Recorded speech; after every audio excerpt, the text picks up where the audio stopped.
Yeah, you got me, Mike. Congratulations. We're kicking off the Q&A hot and spicy tonight, folks. Thank you all so much for joining us tonight. A special wrap-up question and answer as we are wrapping up the first half of Winds of Calamity, as well as, believe it or not, basically celebrating almost 1 year of Winds of Calamity, because when we'll be coming back, it'll almost be exactly 1 year to the day, because we started on January 11th, 2022. Like, that's crazy to think about. Wow, really? Yeah. It feels like we started like 3 years ago, to be honest. It does not feel that long ago. Like, no. Literally, if you go watch some of the trailers, it was like January 11th, 2022 is when it's kicking off. So, yeah. But, yeah, so just wanted to take some time, hang out with you all, have a little bit more laid back because it's the holidays. And by the way, everybody, happy holidays and Merry Christmas. Whatever you're doing this weekend, I hope it is time spent well with family. And for those of you who are celebrating Hanukkah, I hope you're having an amazing week with Hanukkah this week. So with that, I am Fisk, aka Literary DM. I am the DM for this wonderful group of adventurers. I also make variety D&D content bi-weekly. The last video for the year is coming out this Friday. It's a very short one, but it's one that I'm happy about because it's absolutely filled with stupid humor, and that's what I'm about. So, yeah, so go ahead and subscribe if you're not subscribed already. Apart from that, that's really the announcements that I have for myself. Hopping on over to our... I don't know, Ron Swanson of the group. Like, look, I am like in not DM mode tonight, all right? I was like, are you changing it up? I don't want to step in and be like, Ron. I was just being dumb. Hi, guys. My name's Michael, also known as Bardic Dice, here on all of the socials. It is the end of the year, so some of our programming is a little different, but normally you'd find me on Thursdays at 6:30 Central, 7:30 Eastern, 6:30 Central on Twitch with a Fates United game, homebrew game with Rachel Mark and Dealey's husband. And also on YouTube, you can catch some of the VODs from the past year and also some of our past streams, mature audiences for some of the Wild Beyond the Witchlight ones. But you can see Fisk as a player and also as silent, so that's super fun. And D. And D, yeah. Well, I mean, you already see her as one of Fates, but yeah, you see her there as well. But on this amazing channel, in this game, I play Avum, one half of the Twilight twin duo who have now, well, I don't know, spoilers. I don't know if we could talk about that, but they might be separated in this this whole thing will be spoilers because they're answering questions. I don't know. It's a new frontier. Yeah. That's actually a very good point. There will be some slight spoilers. We'll try to keep them to a minimum, but naturally with how things have gone, there's some things we may have to dip into, so just be aware of that.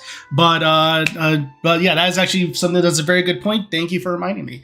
So, you good, Mike?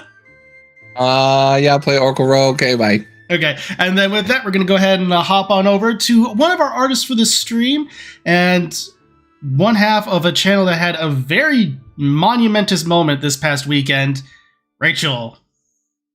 I am Rachel.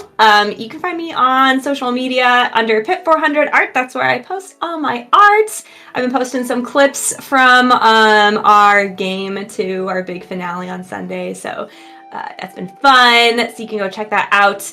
I also stream over at Marquee Gaming. Usually I'll do art streams on Mondays at 3:30 CST.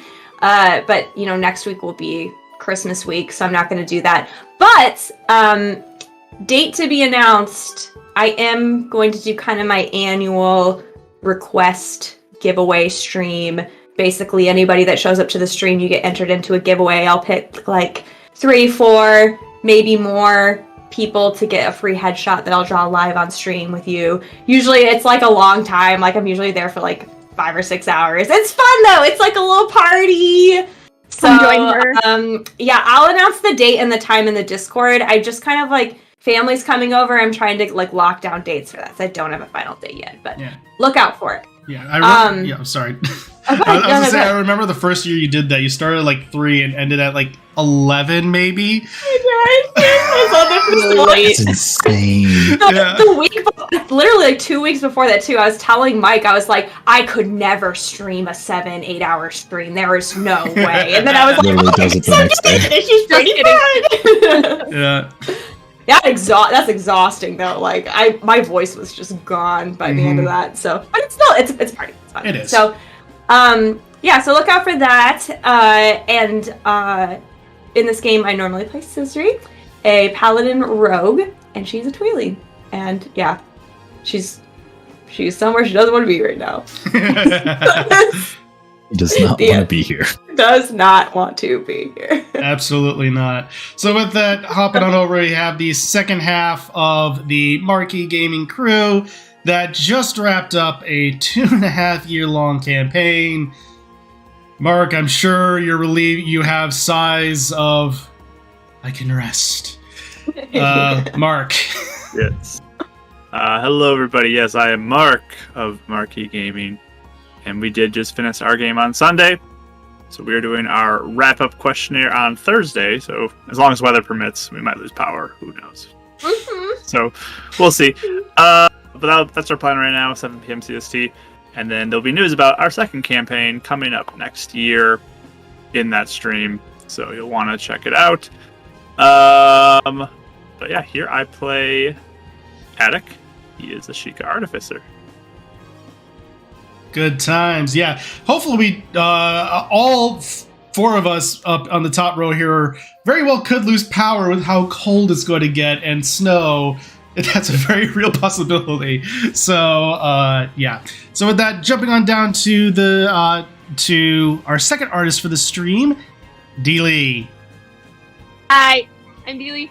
Raphazel here, and Twitter. And Twitch. The purple place. But yeah, I do a lot of art and it's super fun. And hopefully I'll get back to streaming. That's the plan. I kept saying it later and later and later, but things just keep getting in the way. But yeah, maybe, we can start that up soon. Here I play Demi, a Sheikah Echo We gotta Knight. say Artificer. I was gonna say Art Knight. Art Night. That needs to be a new That worked to subclass. make it a thing. I'm sure That has someone's to be a told thing them soon. that. Echo Knight and Artificer. It was both. I'm an Art Knight in real life, I guess. But yeah, and a Creation Bard, which is a super fun combo. She's kind of like a one-person party at this point with her things. But yeah, it's super fun. Yeah, go ahead and check out Dee for whatever on all of her social for some amazing art, as well as potentially for her glorious return to streaming, if it ever happens. Who knows? Also, a nice joke there, tabletop, top down. They are definitely, with how things ended last week, they're definitely a calamity. So with that, we're going to go ahead and hop on over to our maybe no longer sad boy. We will see Aaron. Semi-sad boy? Everyone's Does that work? Semi-sad? Semi-sad? I don't know. Well, he's figuring it out. Mediocre sad? Mediocre sad. But yeah, I'm silent. I try to stream Wednesday and Fridays. I try to. But yeah, I play a lot of video games. Right now my time's been taken up by a lot of Call of Duty. So if you enjoy that or just want to hang out, there's that. Also, sorry, I was trying to think if there's anything else, but yeah, I play Aaron. I guess am I sad now at this point? I don't know. I'm figuring that out still. Yeah. Well, the good news is we have some time to figure that out. So, yeah. So tonight is going to be a lot more freeform. There's going to be, we already have some questions prompted us from the Discord that we are going to be ready to ask. Mainly hearing from the players, some from me. If you wind up getting any questions in chat, go ahead and let us know. This is just going to be basically a casual conversation. And going from there, just hanging out with you guys as a little bit of a thank you for supporting us on this wonderful adventure, for how crazy everything has gone. And just wanted to share a bit of thank you and just honestly just hang out. So real quick, before we get to the players, there is one question that I thought was actually a last minute addition that I thought was actually very important to bring up, and I just want to dig into just a little bit, was regarding the ending to last week. I'm going to pull up if my mouse will work with me, the exact wording of it. It comes from Timothy, and it is specifically regarding saying, was the ending of the final episode your intention since the beginning, or one of many possibilities? Simply put, this was one of many possibilities. It was the most likely, I will say, but how I was even telling my players, what I originally outlined for book 2, if you will, of the campaign, what combined from episodes 11 to 40, was wildly different than what happened. That was originally intended to focus more around the gathering of the spiritual stones. But the players, and this is oftentimes as DMs can attest, you come up with plans, and then half of it is well outlined plans, and the other half is flying by the seat of your pants. So there's just a lot of things of seeing where the players wanted to take the story, reacting to that, and responding accordingly, but still keeping it some in line of what was originally thought of. So with that, it was one of three. It was basically one of three possible outcomes, as I saw. Either Vati was going to achieve his goal, they were going to force a retreat, which I will say you all were very close to. Actually, you were maybe like 2 or 3 rounds from forcing retreat. I'm not even kidding. Should have taken out the gunpowder. Honestly, if you had, there's a strong possibility you guys actually would have forced a retreat. I was half tempted to tell Scissor to do it too. Yeah, so we were the next round. We were going to. We were like this close.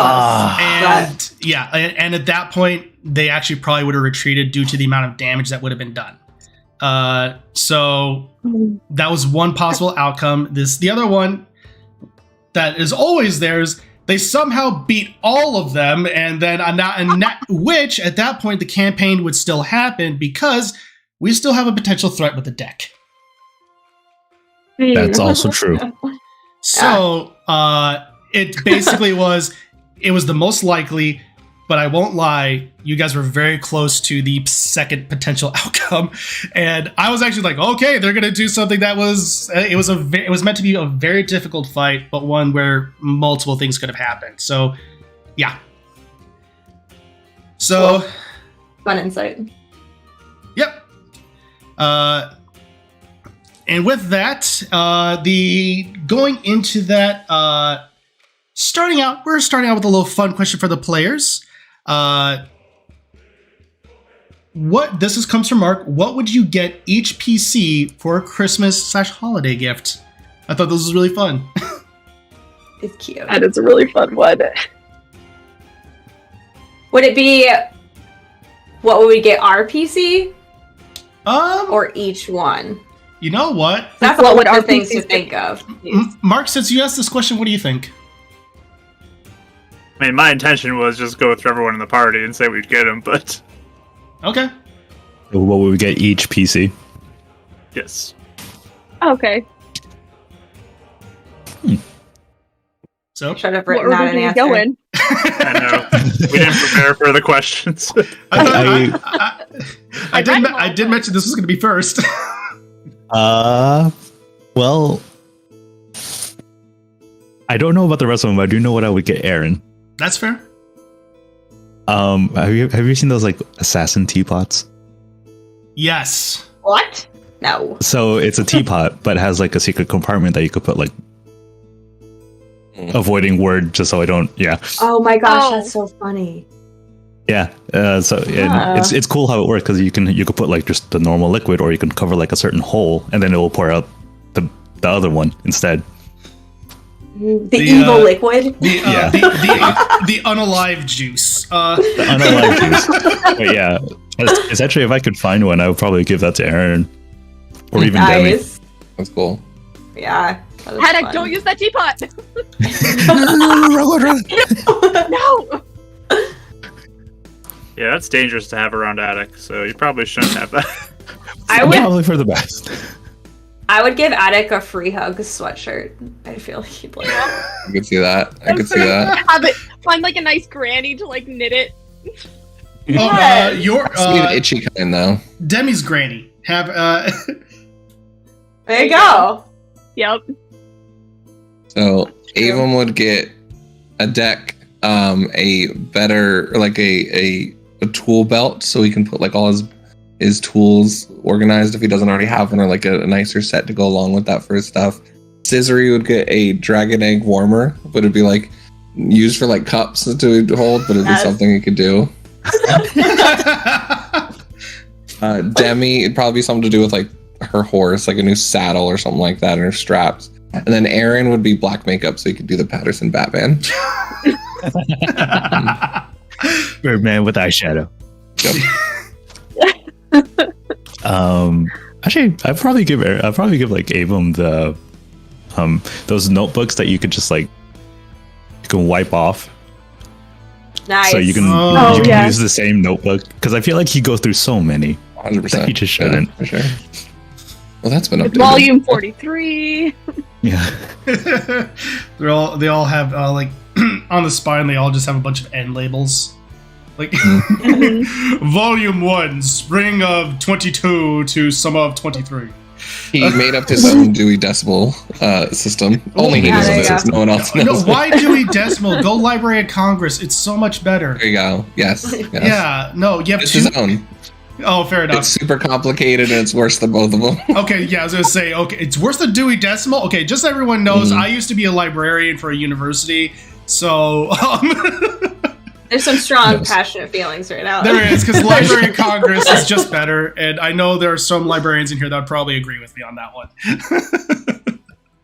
I would get Avon a binder to keep all his fan fiction. I get it. Yes. I forgot. Yeah. I forgot about the fan fiction. I did I too. forgot that was canon. Like all the time. I forgot that was Everyone's canon. supposed to forget Scissory, dang it. I completely forgot about the fan fiction because that was basically Top Gun. Maverick. That was Top Gun, wasn't it? Maverick, yeah, it was Top Gun. Maverick's a character. I don't watch that movie that much, so. Saw it 6 times already. And a Avon, YouTube recap. Avon will get Eyes of Minute Seeing to work on little projects and make watches and Like it. look at ingredients. Scissory would get a photo album book that is really nice to put all the photos of pictures she takes in. Yes. Demi would be signed up for a year-long Pastry of the Month club. Be delivered by the mailman every month. Makes sense. Hey! I love it. And I would probably find some cool danglies to hang from Aaron's bow to just like decorate it a little bit That'd be more. cool. Ooh, Very cool. He does decorate like his that. bow. Ah. that. I Cool, feel. Yeah, he probably has like a bunch of like cool things. I like that. That's cute. Yeah. Oh, that's awesome. Demi, I think for Aaron, she'd probably see if she could find like ways to like maybe ask Lana. She's the wizard lady, right? Yeah. Yeah, ask like and pay Lana to like make like little instead of like bombs, but like or like full on fire arrows, use like make like the arrows reusable or something. Or like attach like little scroll like returning arrows Oh. kind of thing. Okay. You know, so he could shoot it, but then like maybe cast a spell or something and get him back. There you go. You're welcome. I'm actually trying to find the pen. Yeah. Sounds intriguing. That's actually I a was- really good idea. I actually really I like that was idea. thinking of the daggers of returning, and I was like, that'd be kind of cool. You know, if like a shot missed or something to like get the arrow back and do it again. You know. because it's not used. And then for Avum, I think she would make him little like chain things for his glasses that have like little gears on them. Yeah. And Yeah. they just like maybe they do. He can like cast like little like minor illusion stuff, you know, with them. Make them Or turn make him when he's shave. upset. Yeah, it turns them into like sunglasses too. For Scissory, I think she would just take her on a whole shopping spree and just like all over town and just make it like an entire day of like shopping. And then I think for Attic, she would probably try to find like some magic items that like he could attach to Scrappy, or like little things and be like, here you go, here's some parts. Or she'd go and trek down like an ancient core or something for him, and like, here you go, like comes and she's like really beat up. She's like, I found this for you. Hair sizzling slightly. But yeah. I went through 3 shields to get this book. I went through 3 shields, several game overs. I broke so many weapons. Yeah. So many bows. I really hope they get the weapons degrading, like especially the rusted weapons degrading Breath of the Wild made sense. The bows exploding like that. That is where like I got frustrated. Like I understand you would need to restring a bow every so often, but the whole bow just snapping or like I exploding. had to go like on a that? whole quest to gather more bows because I went through all of mine. Yeah. It's my biggest grievance against Breath of the Wild is the weapon durability, and I hope Tears of the Kingdom just gets rid of it. Yeah. So, anyone else have any other things they would like to add, or? I'll be honest, one of my biggest weaknesses as a player is thinking of gifts that my character can give to other characters. Like, I've always wanted to do it. I can never think of anything. Like, it's really bad. Really? Like, Karis gave gifts all the time. I mean, they were like trinkets, but... They're stupid. They're like crap you find on the side of the road that she gives to someone, and like, I could do that. I can't think of actual good ideas, though. She gave the gift of glitter to so many people. That's so not true. a gift. That's a curse. That's something that keeps on giving. I know, it never stops. I was going to say, it's not the gift that keeps on in the giving. middle of the night at 80 years old. Yeah, I was going to say, it's not the gift that keeps on giving if it never goes away. Right? You always know it's her, and it's like Twilight colored glitter. If You see Scissory does glint it, of the color just shining in the light, and a tear falls every time you see it. So beautiful. Why wouldn't I be surprised if like a young Scissory actually would have done like a glitter bomb prank to somebody? Oh yeah, I mean that is a given. I feel like she went to the idea to Avum. Avum made it, and then Scissory used it on someone. I feel like Scissor used it on Avum, but Yeah, I was gonna say, I feel like Scissory did it on Avum. Yeah. Avum probably like shunned her and spent like a whole weekend sorting out his gears and cleaning them out because he's so mad. Yeah. Just wake up one morning, open the door. How about you, Lit? What would you give the NPC? What would you give the PCs? Oh, that's actually a good question. Honestly, the items I haven't given you is enough. Okay. No, I would actually definitely something along the lines of something to help with like Aaron's like arsenal. Definitely decorations for like his quiver specifically to keep in the Rito aspect. Demi would also be along those lines, specifically regarding earrings that definitely do have the versatility of being both nice, but also potentially used as like a weapon if need be, as an improvised weapon of sorts. A deck would be along the lines of goggles to help really zoom in on specific elements while he's soldering stuff, because anyone who's soldered knows you need a lot of magnification if you're going to do it well. Yeah. So, Scissory, it would probably be like just literally like a gift card saying "Go nuts." Even though me as a person, I hate giving gift cards. Scissory, I think, would actually kind of love it. Oh yeah, she looks been out skydiving or something like. Yeah. It would be one of those gift cards that looks like a credit card where you can just spend it on whatever. It would be, I think it's like a It's I like it. spent on something like you would never think to get her, and it's like, yeah, I went skydiving. What? No, Yeah, that's you 100%. That's 100% what it would have been Amazing. for. Like, Yeah. Yep, I can see it. with that, and then Avum would probably be actually like tool makers kits, specifically for watches, specifically certain watch kits. Mhm. So that you can make specific watches. Because fun fact, you actually do need kits to make some watches. So, Cool.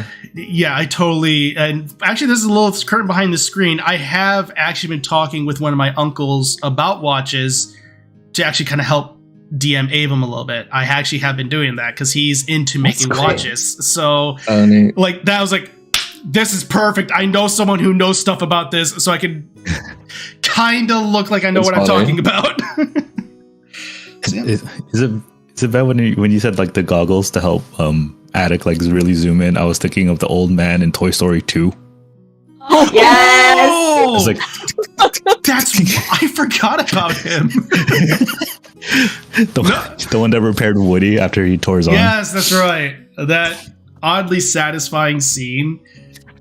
Oh yeah, it was weirdly satisfying. Even though it's horrible, the paintbrush over the boot. Oh, it's like. Yeah.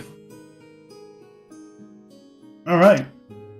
Well, I think that's good on that one. So with that, we're going to go ahead and enter. And this one's a bit of a combination of two questions. Again, to all the players, what were some of your goals or inspirations that you had in mind when you made the character?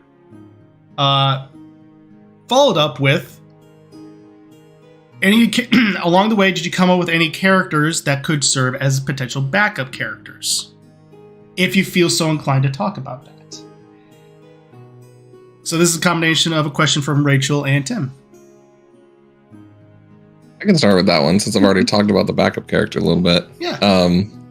So you guys have heard me on stream talk about the Goron, and once we heard about the Rock Breakers, I'm like, sold, done, totally, for sure. Don't know exactly what class he would be. I'd probably have to figure that out later, but I was thinking maybe a barbarian or like a wild magic barbarian or something like that. So that one's up in the air if that ever happens. Yeah, I don't know. It'd be kind of fun. Yeah. The goal of Avum in the beginning, because literally it was just like when we decided to play twins, I was like, all right, you figure out who Scissory is, and I'll just play like an opposite twin, like not competitive twin, but like an opposite. So once I got learning that she's like, I want to go to Light Realm, it's like I want to do anything I can to get Scissory back to the Twilight Realm. So that's kind of why he was like such a stick in the mud in the beginning. It was just kind of like, how far can I push this reluctant hero path before eventually you have to give in? And now he's definitely, now he's actually probably mad that he's in the Twilight Realm. Scissory kind of won in that aspect. You're thrilled. So, yeah. That's what we call dramatic irony. Literally, It did happen a lot sooner than I thought it was. That was one thing I was going to add. I thought it was going to be a little bit more of an extended thing, and I think such dramatic things happen in succession that the change happened pretty quick for him. No, absolutely. So, which sometimes that's just the way things go in the game, where the DM plans a specific thing and the dice say, "Nah, fam." There was, that reminds me, there was a few campaigns ago, I had a fight that was very well balanced for the party. However, the party didn't roll maybe above a 10 the entire night for an encounter. And it was a dragon fight, and everyone knew, like, this fight was within our level. We were just rolling terribly. Really bad, yeah. And it resulted in a player becoming confused and resulted in that character killing another character. Ooh. Like, it plummeted south. So it was just one of those cases of, like, sometimes that dramatic things just happen that way, even though statistically it shouldn't, but but that's part of the fun.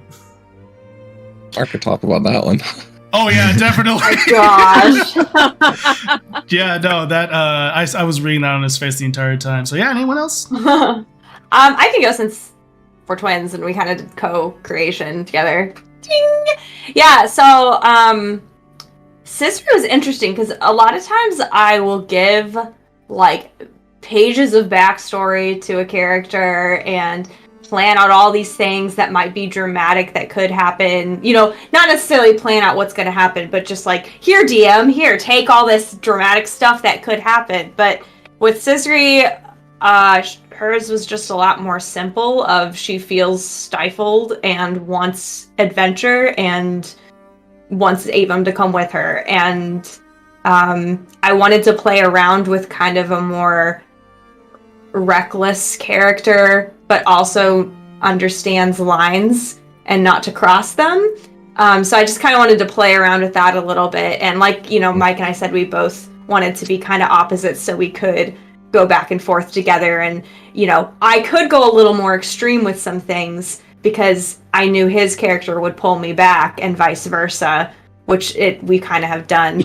And as for backup character, I don't have one. It's pretty rare I come up with a backup character these days.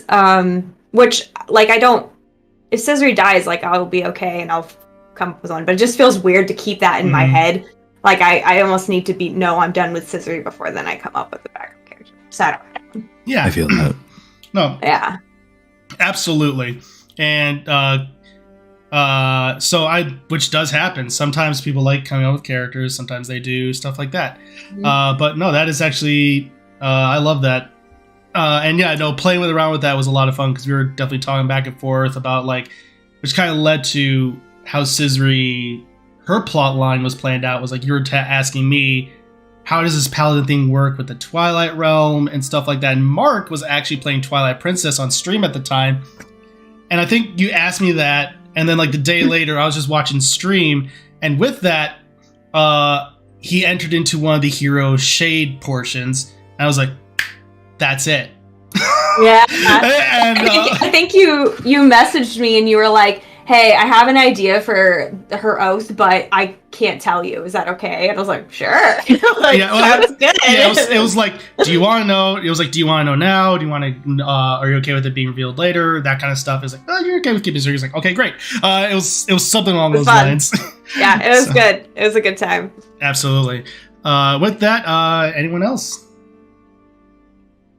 Yeah, I can go since I'm kind of down the line as we're going here. Fair. Go at it. True.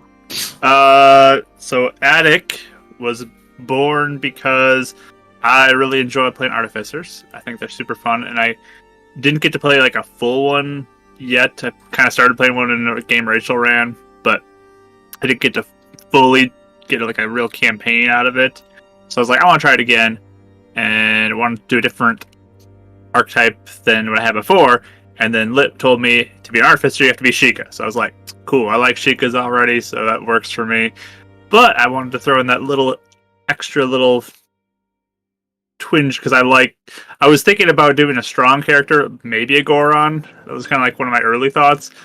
But it worked out with Gerudo, because they're super buff and strong too. So like mixed the Yiga father, Gerudo mother kind of concept. And that's how Attic was created. Personality-wise, I didn't want to be like Zach. That's a big part of it. I wanted to be opposite of Zach. So I made him the nicest boy in the world who...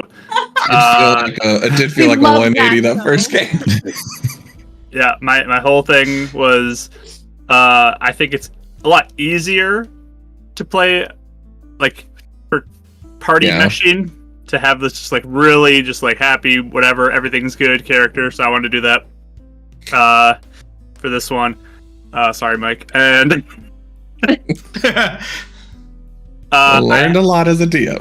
Well, I have no backup characters, so don't kill Attic, or I'll have to be really scrambling for a character after that. oh, don't worry, you and me both, because there's a lot of plot lines that'll be like, and, but no, that I actually find that very interesting because For those who don't know, Zach is the character that Mark plays on Fates United. And I think Zach, both characters definitely fit their campaigns incredibly well. Because, especially with how Wind started out, where it was a lot more lighthearted, it was scissoring a deck being very light and cheery. It all added a lot to it. And then it's actually really nice, almost juxtaposition to this thing that is carrying with him. So, which I remember you messaged me that idea about the Gerudo portion, and I was like, okay, Mark knows Zelda, so I can ask this encoded question, and I think he will get it, and say like, okay, so you're gonna be a guy, you know the stigma that comes with that, and you're like, yep. I was like, I'm gonna take that as my permission to go ahead with this. That was me casting my bait. They'd be like, please take this. Please take this. Please, I want you to do it. And Please take this Yeah, bait. that's a quick follow-up I had. So, Yeah. Mark, you were kind of then hoping or expecting that the Ganon thing might be involved. Rachel, did you have any idea that the Link hero of stuff would be involved at all? So I'm just kind of curious, like, with the character creation, how much of that you guys knew going in and not? Not in creation. Although it was episode 3 or 4. I was like starting to narrow my eyes at it because, like, you know, we knew each other, we had the sense, and then I think that a couple other comments or something, I was like, oh, I think I know what he's doing. Yeah, the fairy speaking in a language or whatever that she didn't know she knew, and then I was like, oh. So it was fun. It was fun to not know. I feel like being the hero would be a weird thing to be like, Link, I want to be Link. Yeah. So yeah.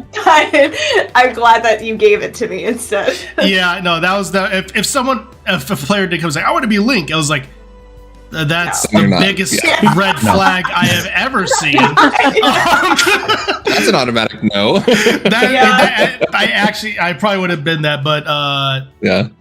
and yeah, I that's why I was like with Mark, I was like, okay, I could do this DM double speak with Mark. Yeah. And I know, and if he says yes, then I know he knows what I'm talking about. So like, And that seems like a lot, like, more of a not normal D&D story, but like a typical thing that you'd want to go in. It's like, oh, this is a really cool juxtaposition.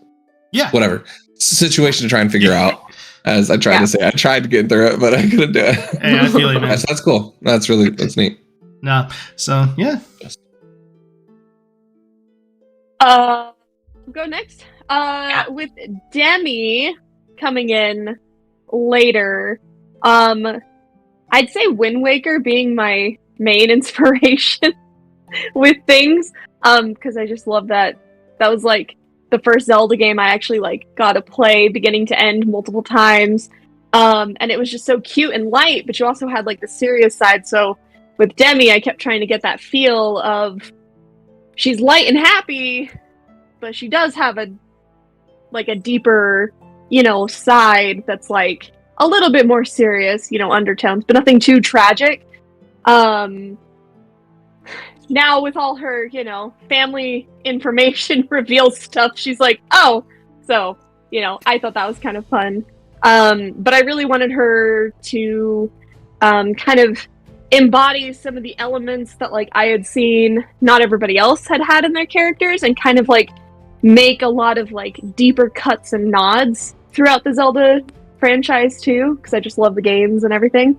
So it was kind of funny to be like, yeah, her grandma's the Wind Waker grandma, and her niece and nephew are named after the King of Red Lions. So I kind of split up.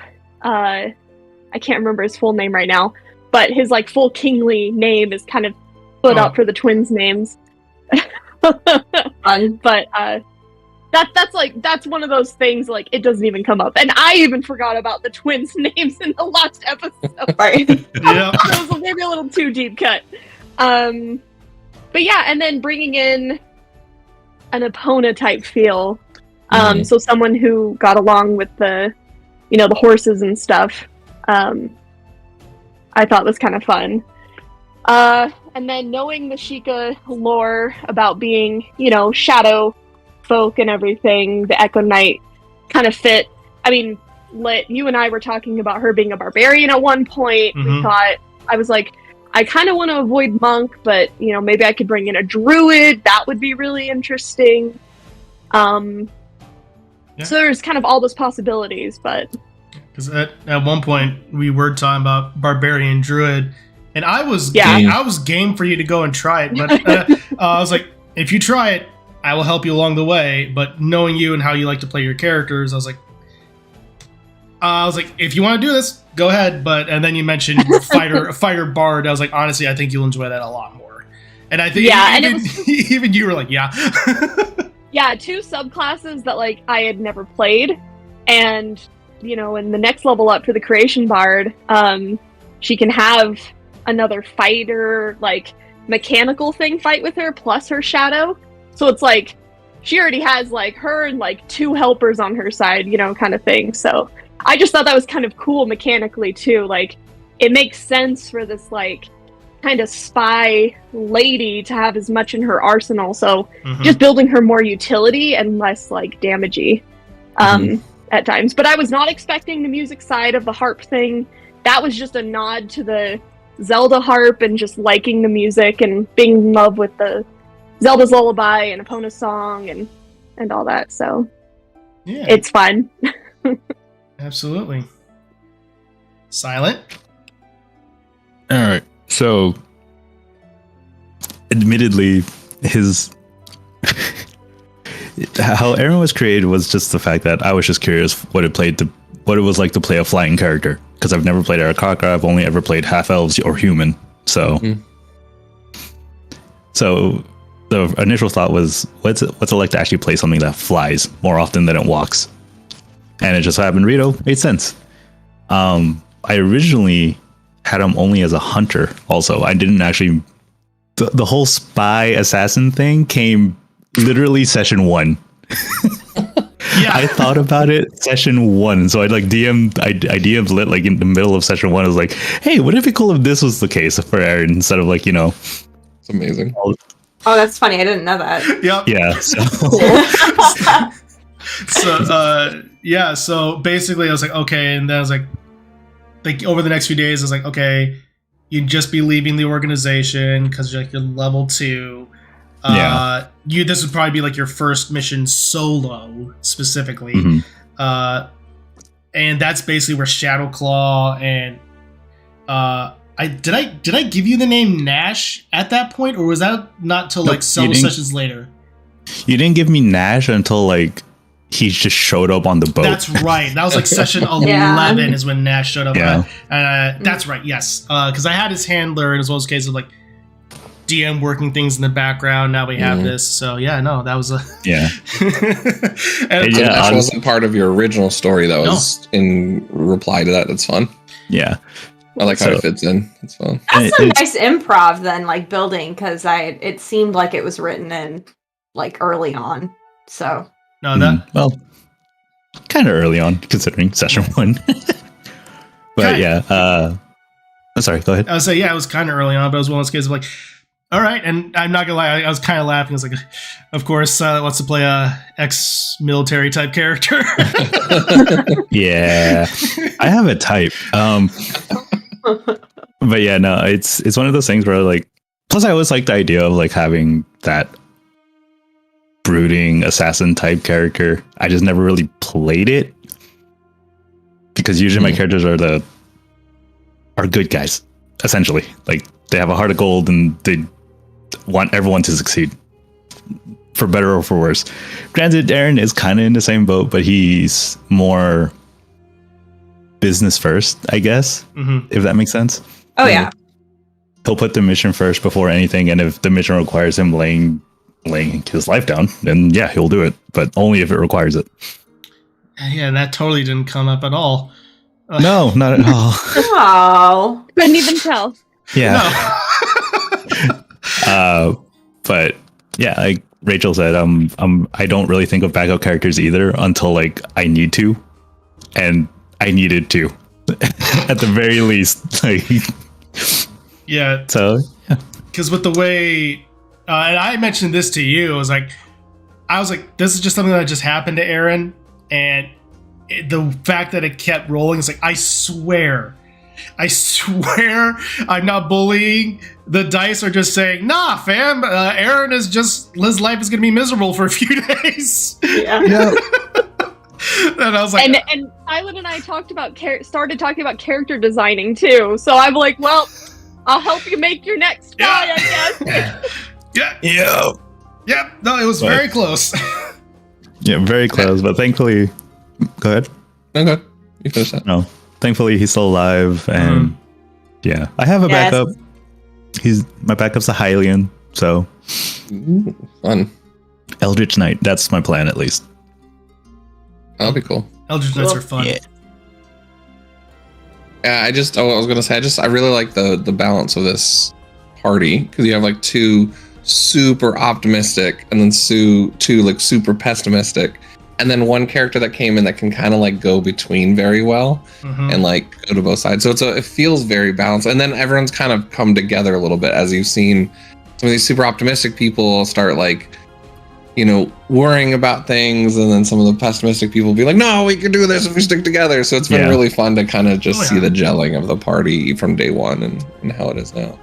Oh yeah. No, that's, as a DM, that's one of my favorite things, is definitely seeing how a party comes together and what almost forces them to come together. It's a lot of fun, and sometimes parties just don't, which are rare when they don't, but more often than not they do in some capacity, and it's always fun to see how that happens. So with that, we're going to go ahead and do a question for me, and this was sent from Mark, because this was kind of brought up with Demi, or I'm sorry, D. Yeah, this is, I guess, that going to be that kind the of D stands for Demi. The D, There you go. D stands for Demi. And with that, he said, do you have plans to incorporate more classic Zelda items like hookshot into the game, or do you feel it's more D&D item focused? The answer is, I do plan on it, but the question is whether or not you all are able to find them. I was gonna say, are we going to find them? That's the question. Because there were some items that you all missed in the water temple because you all decided to be a bunch of speedrunners. Yep. Which I loved. So, so just answering that question. Also answering real quick, because this was also one that has been asked regarding Tears of the Kingdom. Am I going to incorporate it? This is one I do want to answer because it is important. The answer is no. This is the whole reason I made this an alternate reality to Breath of the Wild, to the opening, is because I wanted to avoid contradicting Tears of the Kingdom in any fashion, and who knows how deep in the campaign we'll be at that point. So I don't want to have to force anything in retroactively that wouldn't make sense. So I'm excited for it. I'm going to play it to death. I think it comes out on Tuesday, so we'll see if there's going to be any wins that night. There probably won't be, because Mark and I will be busy. The answer. Mark and I will probably be playing Tears of the Kingdom.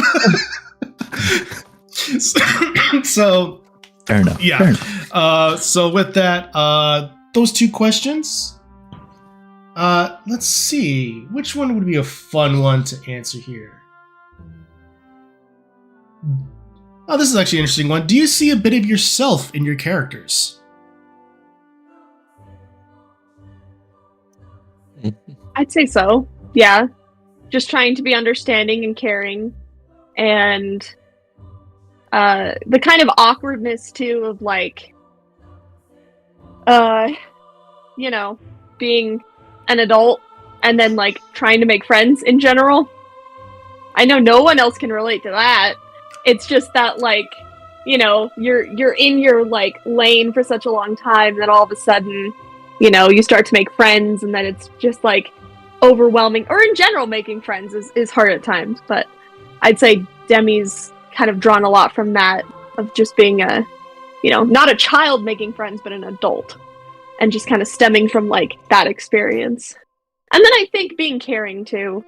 I put a lot of that like more, or trying to put more of that nurturing nature and that I feel like I have to other people in her, without sounding conceited, but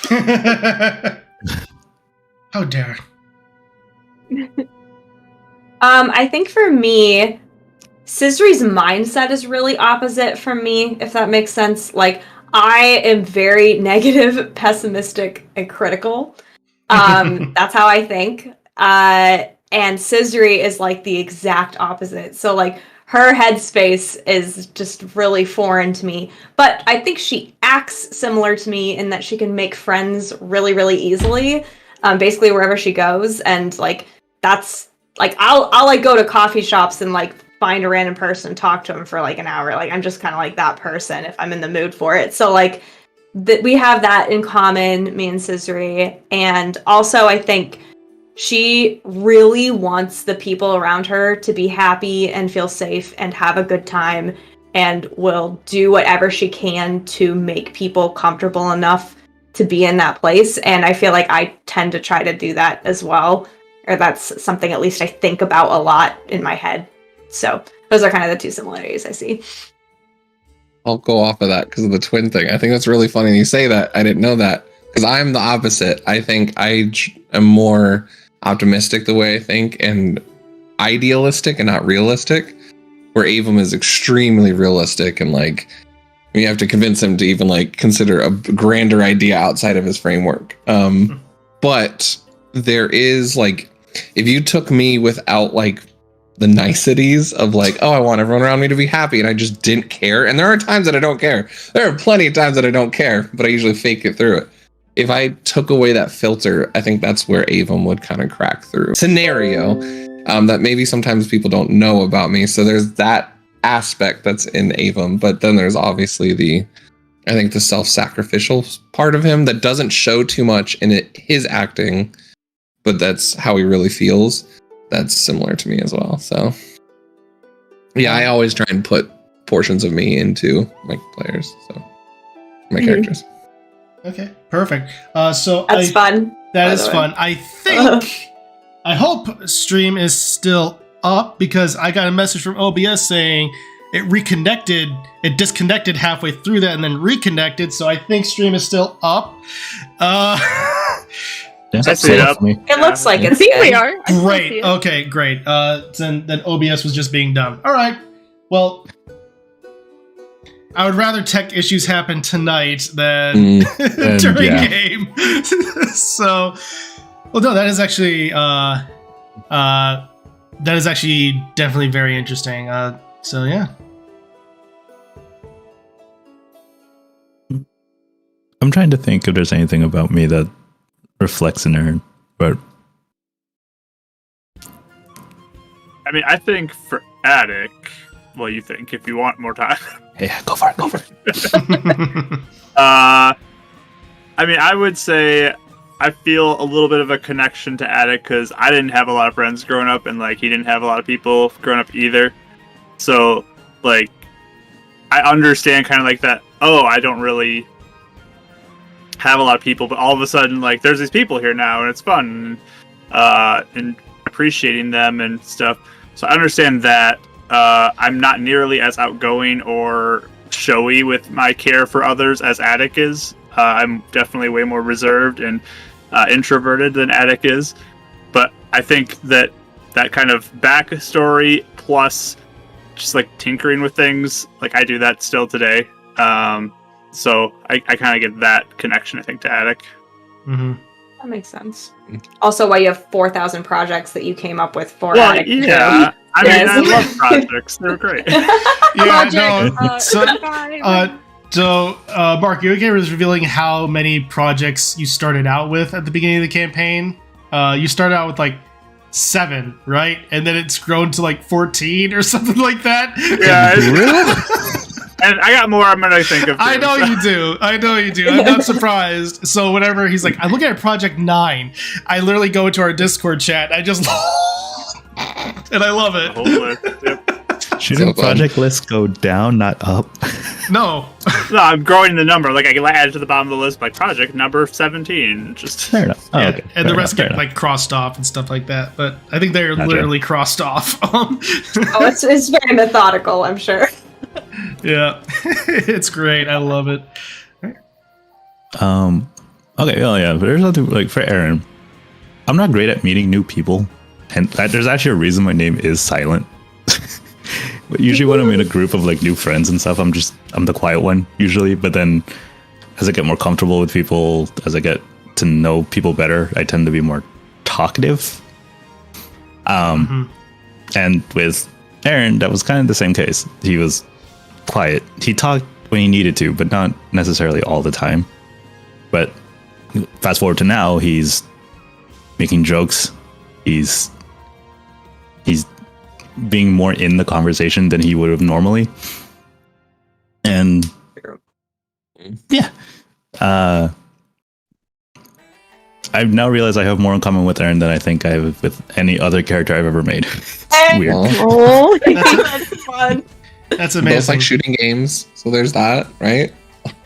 Actually, yeah. and you're good at them.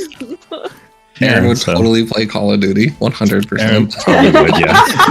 The question is how Or at much. least aimbot. The question is how much would he complain about something not being accurate?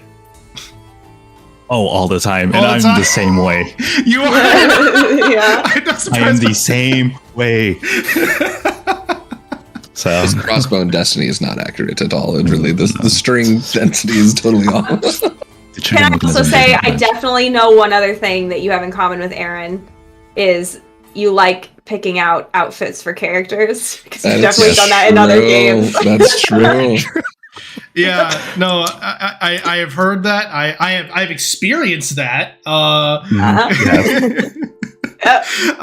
It's, a, yeah. it's fun. I always like playing in campaigns with Silent, or Rob was another one because they would always be like, "I picked out this outfit for your character." I'm like, "Oh, cool! I don't have to design it. Thanks." That's awesome. Yeah, no, it's always fascinating to me, both whenever had to play or even as a DM, seeing what elements of yourself you put into the character. Because whether you want to or not, something of yourself, I'm a believer of something of yourself is going to be put into the character, whether you intend to or not. So it's always just fascinating with that. With that, we got a question from you, Rach, to me, asking about what my favorite NPCs have been. Yeah, I was curious about that. So this actually does kind of play into it. There are a lot of NPCs that I had rattling around in my brain for a little while.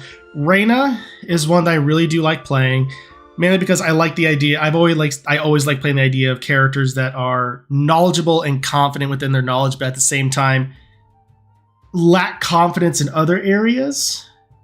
And then again, that is a little bit of a reflection of myself. Even when I made her as a PC, that's how she was.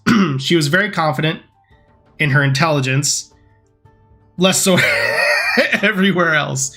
And I like doing that and having kind of a mage type character to help the party along with ideas. Another one is Lydia, a character that I had rattling around for a long time, who I was trying to figure out, okay, what's her story? Who is she? Again, almost the inverse of Reyna, of having this outward confidence, but always questioning her actions and just wanting to do what's best to save her, to lead her people. And then another one that I did enjoy, mainly because it's a reference, is No One. Yeah. I really liked playing No One because I like the idea of a mysterious character, but also because No One in Cyclops is actually a direct reference to the Odyssey. And if you guys remember, you found him on the ocean in a random tower, and it was it was a reference to the Odyssey, because in it, Odysseus and his crew, one of the first stops, they come across an island with the Cyclops. And when the Cyclops asks who he is, he says specifically, "I am nobody." So I did that as a little bit of a nod to see if anyone would pick up on No One in Cyclops. Was that not a Zelda thing? Because I was thinking it was a Zelda reference. I knew the Odyssey part, but I figured Zelda took it from Odyssey. No, that was me just just being a literary buff, wanting to inject, because Zelda does do that. It does reference literary works. I mean, Link is almost a direct reference to Peter Pan. Fair enough. and technically even, fun fact, technically even Zelda is a reference to literature because her name comes from Zelda Fitzgerald because I think it's Miyamoto's favorite book was The Great Gatsby. Mhm. Oh, And that book was dedicated to Zelda Fitzgerald, his wife. Interesting. Oh, that's Did not fun. know that. That's a fun tidbit. Yep. Yes, when we read The Great Gatsby in high school, I opened up the page, I see dedicated to my wife Zelda. I went, Zelda! I like this book now. Literally, my best friend Nate heard that and basically just went, just literally just face They knew. planted onto They the knew. desk. It was like, dang it, Fisk! I'm getting Does that so mean excited Ganon is when I Hook saw that. if Link is Peter Pan? No, I don't know what that would be. So, I'm gonna call him Hook for the rest of the game. That'll be fun. well, you better like that. You better get that Goron character ready then. For sure. Rock, paper, It's a Twilight. With fire in there. It's a Twilight version of a Goron. I will have to say, to help you maybe keep Avum, if I bring in the Goron guy, he will be saying Tree Force and everything wrong. That's going to be part of his personality. Well, as if you have like intelligence as a dump stat, I could probably like 100%, yeah. justify it. Okay. So with that, actually, do you all have questions for each other? I'm curious. What are y'all's favorites NPCs as players that Ooh, you've gotten to interact with? That's a good one. I was gonna say Valgrim for myself, which was kind of surprising. Really? But now, once I started thinking back, I think Valgrim is. I didn't like him early on as much, but he's grown on me throughout the game. He's become one of my more favorite ones to kind of like every time we see and interact and pick up on. So, yeah.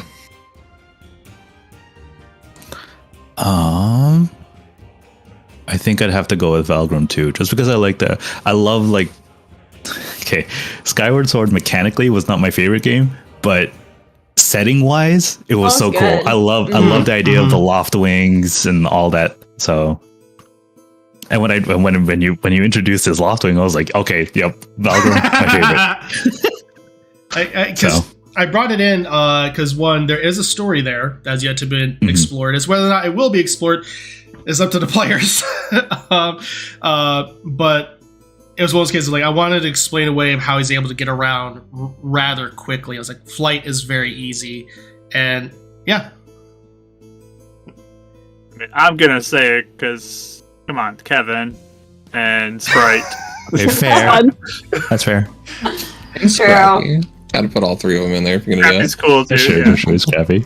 Scrappy's less of an NPC though, more of a mindless follower of Addict. But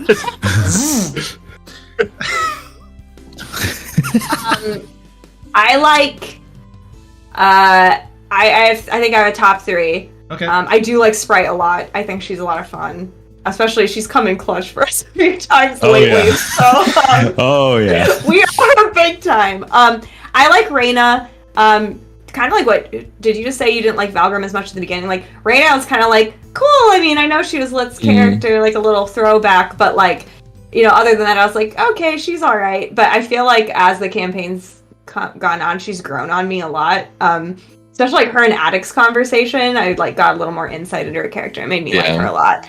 And then third is my wolf boy. I love him. Oh yeah. Hero Time is awesome. If Hero Time was like a character, I would ship him and Scissory.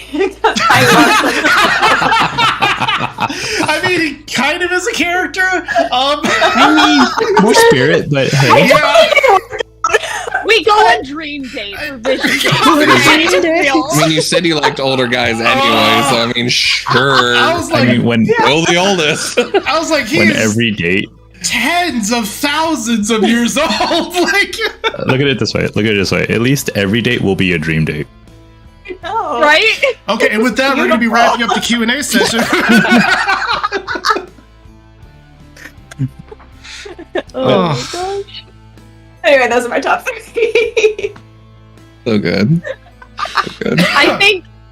I think as a watcher initially, I thought Valgrim was really cool because I really liked his Loftwing. I thought the pirates and stuff were really fun. But I really like Sprite. I think she's really fun. I think she's very mischievous.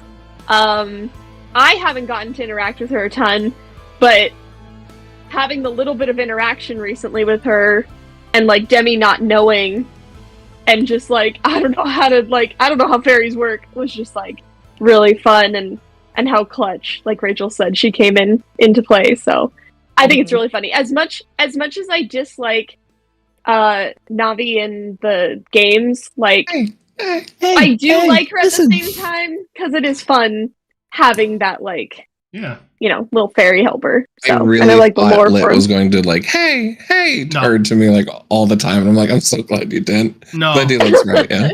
No, yeah. Sprite was a character when you pitched it to me as a concept, as a bit of your curse, because something. This is actually an aspect of the Oracle that's adopted from Pathfinder First Edition. I think there's an Oracle in Second Edition. I'm not sure if it operates in the same way, but regardless, there's a curse aspect, which is why I really like this class, because it has an innate negative aspect to it.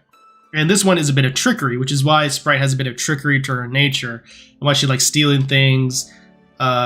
So when you pranked, I think it's what it's called. Yes, it was pranked. Mm-hmm. So when you pitched that idea to me, I was like, okay, I don't want her to be annoying because fairies are typically annoying. What's a fairy we can pull from that is not like strictly from the games? And so I was like, let's go from the most hated thing in Zelda media outside of the CDI games and pull from the cartoon. Because that's where Sprite's name comes from, is from the cartoon.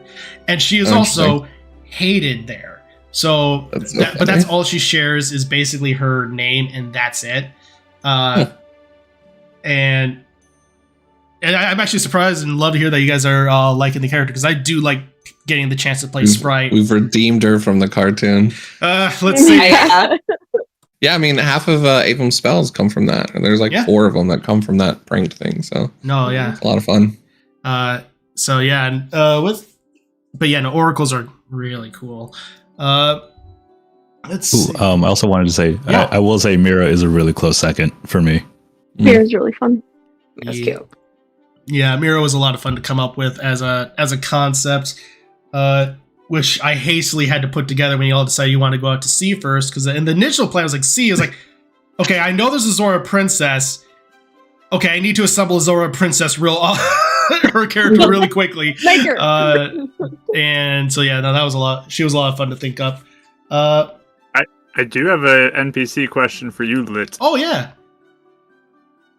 So, not everybody, but a lot of the party was pretty suspicious or resistant to Zelda when we were getting to know her. Do you think that was intentional?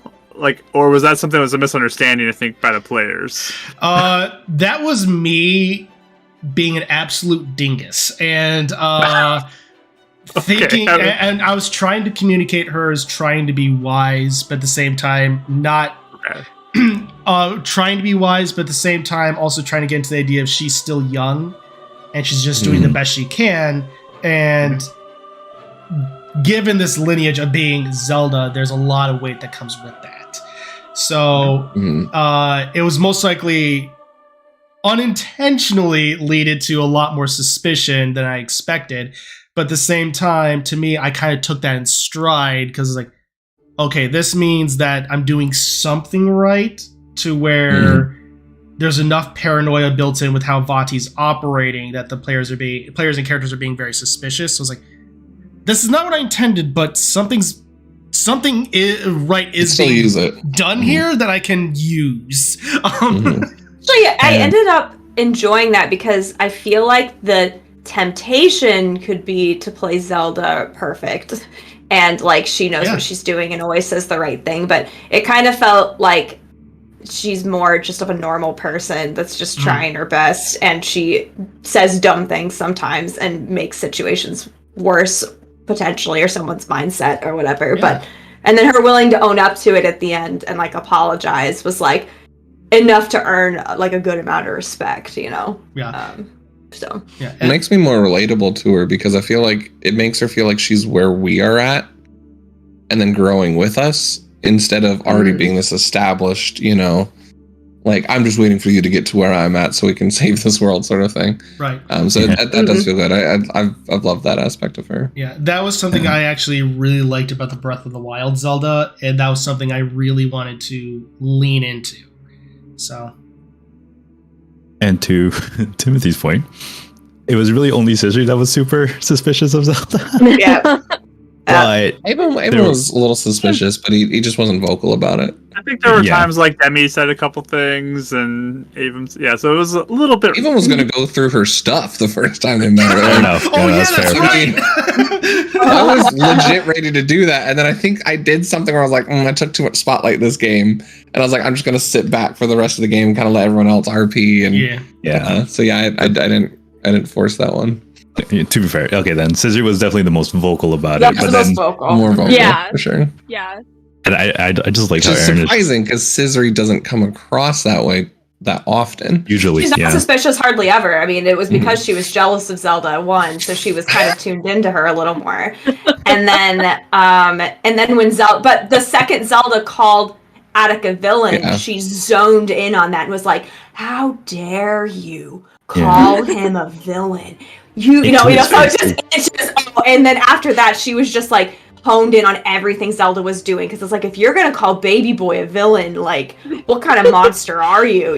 So that was like kind of her mindset to be. And I didn't understand that part of Scissory until Scissory and Avon had that one where Scissory is calling up like things that Avon did not even remember saying in conversations, and I didn't even remember that Avon said. So I was like, it was a fun part of Scissory to see that doesn't come out often, but it made sense because you played that the same you did with Avon with Zelda. So it was cool to see the character play that way. Oh yeah, no, it was very cool to see Scissory hone in on certain things and be protective of everyone else and having why. I love that. I also love that it started out because Scissory was slightly jealous, but then it shifted into like protective. Basically, like, oh no, you didn't.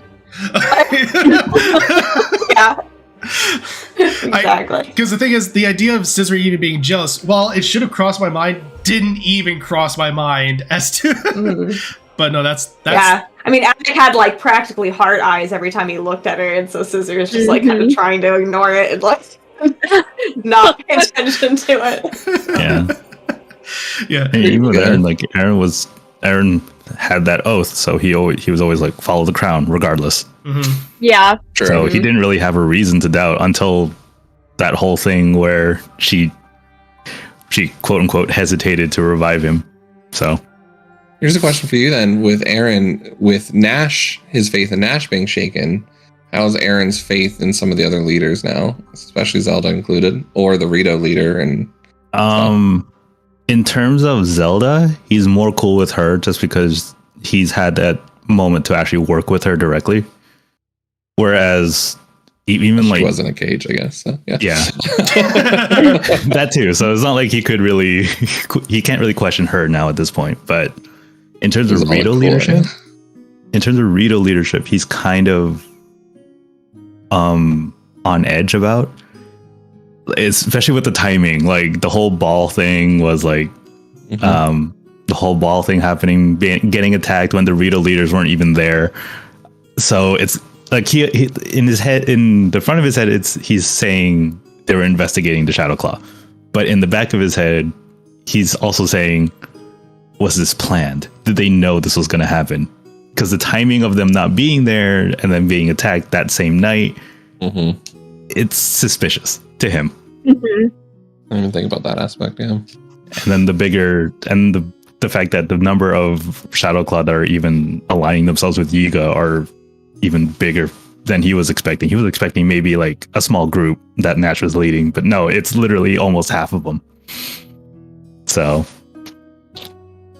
yeah, it's just one of those things where he's more suspicious about leadership, especially on his end, but time will tell on whether it's true or not. So to that point, Shiv was saying, Silent, imagine knowing your dead character was replaced by Vati in-game and having to RP that for a few sessions until your new character was introduced and taking over Aaron at the reveal. Oh, cool. That It'd did be so almost sick. happen in one of my games one time, but the players managed to get the character back to life before it was able to happen. So, Oh wow. Ooh. Nice. So yes, that has almost happened in one of my games. I'm not going to say if it was almost going to happen here. I'm just saying, Avon was on one death save when the thing went down. So who knows if Avon's Avon? Who knows? Avon was on one death save, but then he rolled a nat 20.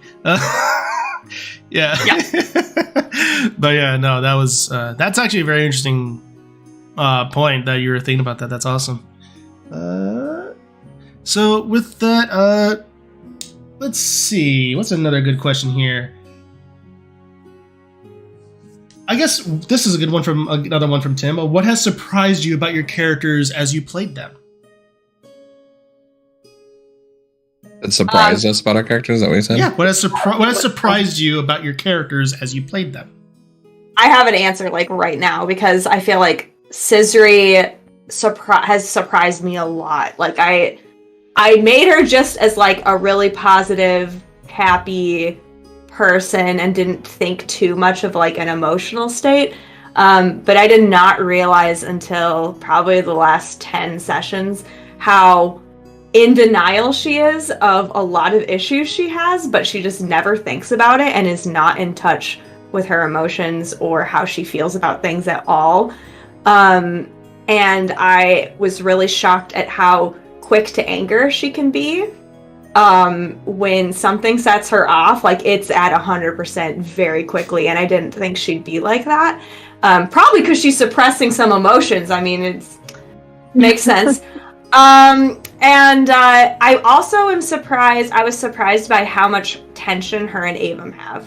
Because originally, when we made the characters, I had come, and I think you had too, Mike. We had both come into it assuming they know each other really well, they understand each other, they get along. It wasn't supposed to be a thing where they're constantly arguing and having two different viewpoints to where they actually don't understand each other. But like they really don't understand each other, like, or they understand each other to an extent, but like they go in circles a lot. I think the parent dynamics of Scissory being the black sheep of the family and then Avon being kind of the golden child is really playing into that. So I am surprised at how much their family dynamics have propelled how she acts now. And there's like so many emotions and things that she has not faced that I want her to face in the campaign that I think will probably come to a head pretty soon. So I didn't think that was all there though. Like it was there. Like I was very surprised. But so exactly. Yeah. Exactly. Oh no, go ahead. I was gonna say, but something. with that, I was gonna say, like, I think that makes it almost a more realistic twin dynamic, and even a sibling, even with siblings. So, yeah, I agree. I totally agree. Well, like my siblings, we were never argumentative. Like we got along really well, and we've always been each other's best friends. So I'm sitting there going, they don't get along at all. Like they're doing horribly. And I'm like, well, no, actually, I think it's pretty typical of siblings That's for typical the most part. But anyway. Yeah, no, that was the same exact thing for me because like I knew we had the biggest thing was with our backstory, that change of like, well, one person wants to stay here and not go anywhere, one person wants to go on the adventure. So I knew that would be the tension point. But like even when we did our little one shot to get like into our characters, the way it always assumed it was they're both so charismatic that they'd both jump into situations and play off of each other and kind of be that thing where it's like they show up on separate shoulders of a person and basically force them to do whatever they want because we're so persuasive. And it's funny because once we started doing that, I think because once we got into the light realm, that's such a tension point between them that it's almost like there's a thorn or like something pressing that in the entire time, because Avon felt like he was being dragged into this. So until I could get Avon to a point where he wasn't dragging his feet, and I think he's now at that point, I think they'll be a lot more, especially now being separated. I think Avon will be a lot more like, sure, whatever you want to do. Like, all right. Like, you know, like, I don't think that tension point will be there at the same. And I was actually surprised at Avon not being happy that he's in the Twilight Realm. I think that will also play into that, having a different relationship with Scissor going forward. Yeah, I could see that. Mm-hmm. Mhm. Mark, deep, silent. I've been trying to think. I think for Demi, I think she's a lot less experienced because of the organization she's in. I was like, well, yeah, she's going to be a spy. And in my mind, I'm like, okay, cool, I'm going to play this character. It did not go out. So it kind of just surprised me that she went from like, because I didn't want her being so high in like the organization, you know, to be like a key member necessarily, because I didn't want her to play like a huge factor of like, oh, now you're out and you're helping this other group, like now, you know, who are we going to replace you with? But I think she just it just was like she's both less mature and more mature than I thought she'd be. I guess less professional and more like happy, I guess, if that makes sense. So Stable? and not stable, yeah. Stable. Yeah. Yeah. Yeah. And I didn't want to be as much of a grump as Aaron was. And so kind of going along with that like twin dynamic, I wanted someone who like was believable, that like, but also one of those friends where you're like, you're friends? I mean, Yeah. oh no, I can see that. Like, Oh, yeah. you know, I mean, Okay. really more glorified pen pals for a long time, but now, you know. So Yeah. I think it's just that surprise of like the immaturity, but also maturity in a different way than I was initially anticipating.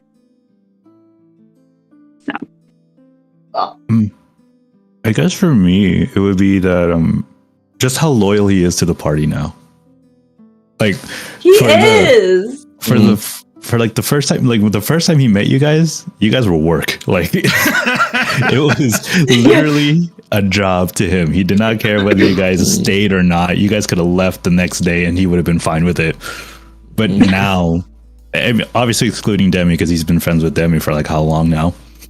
Mm-hmm. But with the rest of the party now, it's just like he's like I said, he's willing to just drop everything, get in the way of an arrow if he had to.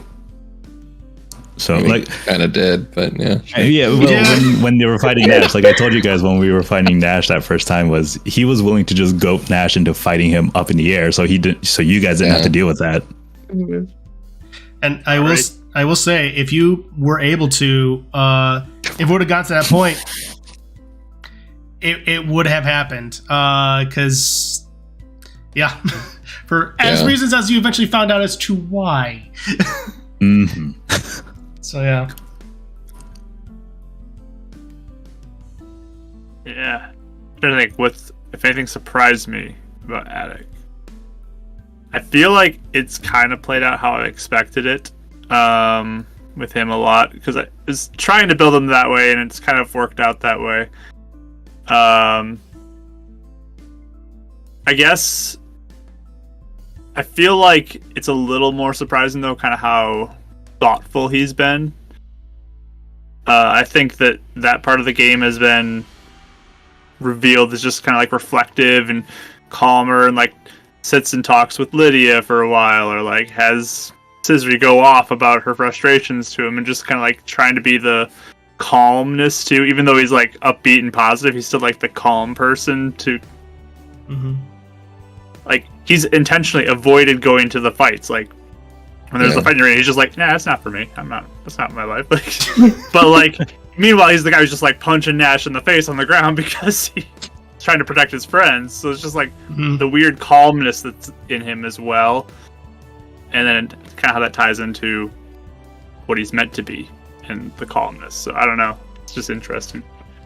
That's a question I have for Attic, because like I've always was thinking about this earlier with the Ganon sort of tie-in and this tug and war that Attic has within himself. Do you ever, because it does seem like he only fights when it's protective or stuff, but do you ever feel like he's releasing anger or tapping into that side of him when he's fighting at all, or it's like teetering more towards that line with it, or not really? I don't think it's been out of anger yet. Like even with Nash, it wasn't out of anger that he was punching him and like trying to get him to call them off. It was protecting his friends. Like that was his motivation, was like, I want to make sure that they're safe, so I'm trying to get this guy to submit. I'm not mad at him. Yeah. I'm more thinking about how to get my friends, and like with the trying to get the power from the Triforce thing too. Like that was like, I'm protecting. I'm not going to use this to like lash out and be more powerful. It's to protect. So I think that it's not so much anger that's his motivation; it's protecting that is motivated. Oh yeah, and as always, since Demise or Ganon is basically the embodiment of evil, he is going to use manipulative tactics, which a deck was not out of anger, but Demise is going to make him think it was out of anger. And doubt. I kind of have another follow-up then, Yeah. Mark. Is there any aspects that you play with Attic that are representative of that Demise and tug of war, or is it just something he doesn't want to happen? Like, is there anything in his personality you put in to kind of represent that? I mean, I tried to make him powerful. Like that's like a thing I try to do, but I think his whole life has been, I don't want to become this. So his whole personality is kind of formed to this point that no, I'm not trying to do this out of rage or malice or anything like that. I'm doing this for a different reason, and he's makes sense. Keeping that as intention. So that's why if like he loses that fight ever and it goes the other one, I think it'd be really tragic for him. Yeah, and way bigger deal, and like it would be a very noticeable swing of his character. Cool. It is almost exactly, and I'm going to remember, it's almost exactly episode 6 Luke. It is there are other elements. It would be tragic if he goes in, but going to Vader not out of killing or anything like that, but wanting to save him and stuff like that. Like, yeah. So there are a lot of differences, but no, that's actually I like that a lot. That's cool. So it's awesome. So with that, we're going to go ahead. It is about 8:30. We're going to go ahead and take a break here. Stretch our legs, get some snacks. We do have a few more questions we're going to go through. And once again, everyone, thank you so much for joining us here. We'll be back here in about 10 minutes.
Yeah, so Okay, guys, fudge-covered Oreos. They are Moist. so good. they are Also great. very sugary. Jesus. Fudge covered Oreos are great, aren't they, chat? Hey, guys. Got that in there. Let's go. Yeah. So yeah, I just wanted to do a little bit of messing with you. So yeah, we're coming back. But yes, I see the chat is having a great conversation regarding all the characters as Star Wars. Let's be honest, we've all done that at some point in our lives. Yes, I agree with Aaron being more Mando than Han Solo. Han Solo is too talkative. on the playground. No, I'm Luke Skywalker. I want blue lightsaber Luke Skywalker then. Yes, exactly. That's 100%. And I'm blue lightsabers, I Kyle. have both my hands. You only have one. Okay. Oh, yes. Okay. So, yes, welcome back, everyone, to the second half of our Q&A, where we're just hanging out, having a good time with you all, and answering everyone's questions. So, with that, we're going to go ahead and real quick answer one of the questions that was given to me. So, it's first off, how long do you plan on continuing the campaign? It'll end when it ends. I do have a potential endpoint for the campaign, but that is also going to depend upon what I write out these next 3 weeks and plan as a potential trajectory. As always, the players could end it sooner than expected. They could end it a much later than expected. It was anticipated to go up till about level 16, but ultimately the players, in my mind, will dictate as to the exact pace and where it ends. So, that's typically how I like to run my latter half of games. They felt the story is running its course, and we all agree, yeah, let's go ahead and end it. We'll end it. With that, we're going to go ahead and answer another fun question of, would you be friends with your character in real life? Yes. 100%. Yeah, 100%. Absolutely not. No, I was thinking about this. Avum, if I met an Avum in real life, it'd be so turned off to me because it's not how I interact in real life. Unless it was one of those situations where someone introduced me to him and I got to see who he really was, and I was like, all right, let me put you under my shoulder. Shut up and stop acting like that, and let me make you a better person. So yeah, no, I don't think I'd be friends with Avum in real life at all. Yep. I would have a hard time being good friends with Scissory. I think she would be fun to hang out with, like, at a party or, like, go to do an activity. Like, but I would have a really hard... Because like I said earlier, she's someone that's in denial about a lot of herself. And my closest friends know that I really, want realistic talks. I want to be able to be open about struggles that people have and struggles within ourselves. I just want it to feel real and authentic, and I don't feel like Scissory's very authentic. I don't think she even realizes it. So I would have a hard time being super close friends with her. I think I would get a little frustrated or feel like there's no connection there. But I go to a concert with her or something. She'd probably get us in to go talk to the main band or something. You'd be the one crowd surfing. We have access. I do that. And where you're like, I'm feeling social. Please plan our event and our night and go from there. I feel like Scissory would be the girl though that disappears halfway through the night and we don't know how she got home. Yeah, it just ditches you. Yeah. I went to the Twilight Realm. Do you guys get home fine? There's always that one friend of, where'd they go? I don't know. Will they be fine? Yeah, they'll be fine. Probably. Don't worry. Yeah. Exactly. If you had to ask me in the beginning of the campaign, probably not. But now, maybe. Like I said, I have more in common. I have more in common with Aaron than I thought I did. So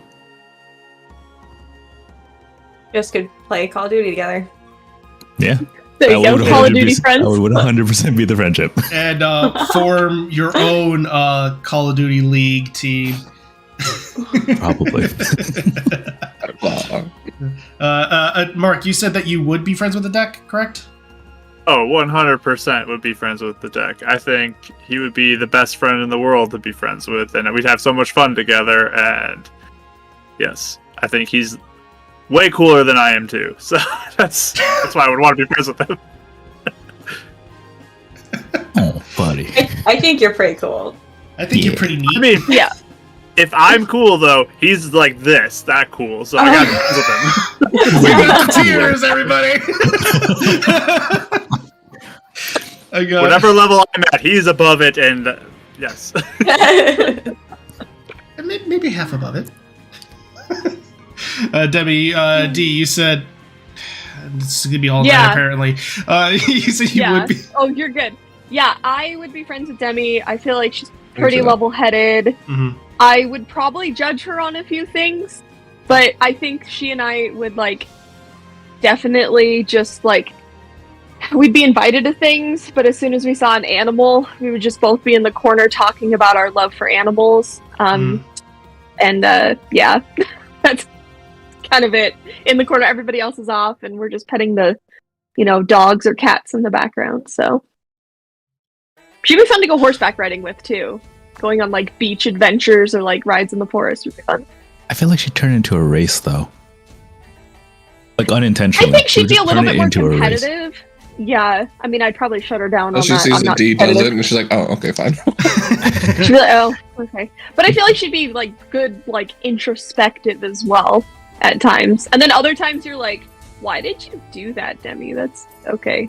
I feel like sometimes there's situations already where I'm like, I don't know where that came from. I don't know if that was the best move, girl, but okay, here we are. That is. I feel like that line is anyone who meets a mirror version of themselves would judge themselves drastically. Be like, why are you doing that? Yeah. That's weird. Yeah. Yeah, And not understanding that you're the same person, right? yeah, I totally wouldn't Yeah. do that to Renlo at all. I totally wouldn't do that to her at all. Why are you being so chaotic? Oh, wait a minute. Oh, I'm so sorry. Me?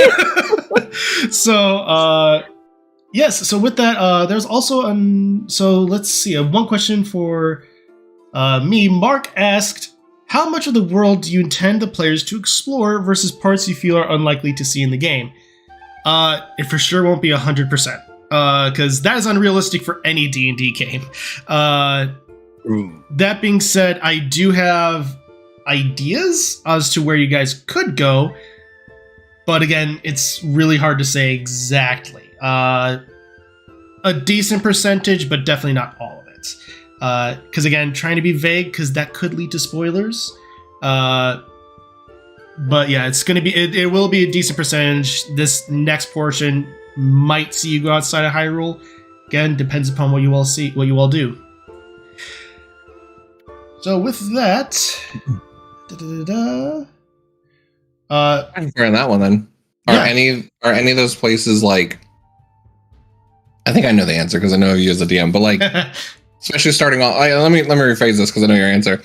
If we decided to force the story somewhere, I think you would adjust. But Yes. is there certain places where maybe you haven't I know they're probably not going to go here, so it's on the map, but maybe in future adventures or if the story goes there, I'll develop it. Or do you have kind of a basic development of everywhere? I have a basic outline of everywhere, enough to Cool. where if you ask me questions about it, I can answer it confidently enough to provide something, and that'll allow as a springboard to where, in case you do go there, I can flesh it out even further and maybe create plot lines or just do the DM trick of relocate. But more often than not, it'll be creating a whole plot line because you decide we want to go to Labrina, or we want to go down all the way down to Kalashia. All right, let's see where the story takes us. So Cool. I have ideas of where each thing is on a continent to figure out something if you guys do decide to go there. So Good answer. Thank you. Yeah. I was gonna I'll say, have a bucket list. are there unmade places? I'm like, no, let has at least an idea of everywhere. Yes, there's an idea. Because I want to at least know a little bit of something just in case something happens where the players decide to, as every DM knows, yoink the rug. Yep. So I like having contingencies. So on that, actually, this kind of ties in. Where in the world, including other planes, are you most interested to visit or revisit? I'm super pumped for in the Twilight Realm. I've been waiting. Actually, same. Yeah. Yeah, so that we're coming up on it. That was my answer. I'll be honest. Like when I heard like they were going to play Twilight, I was like, oh, I hope we go to the Twilight Realm, because that I feel like even in Twilight Princess, that part was so underexplored. Mm-hmm. Like they could have done so much more for that. Take me with you, Midna. Yeah. Let me live with you, please. Is Please. that more or less intimidating for you to develop unexplored places in the Twilight Realm? That is, Especially considering this is Zelda. the nice part is Zelda fans, especially when it comes to Twilight, are actually very forgiving. Because a lot of there are actually a lot of theories around them because not so much is known. And even in general, while this is actually something I do kind of regret early on, is kind of poking fun at the Zelda fandom a little bit. Even though I am in that fandom, more often than not, they just love Zelda and love seeing anything Zelda being represented.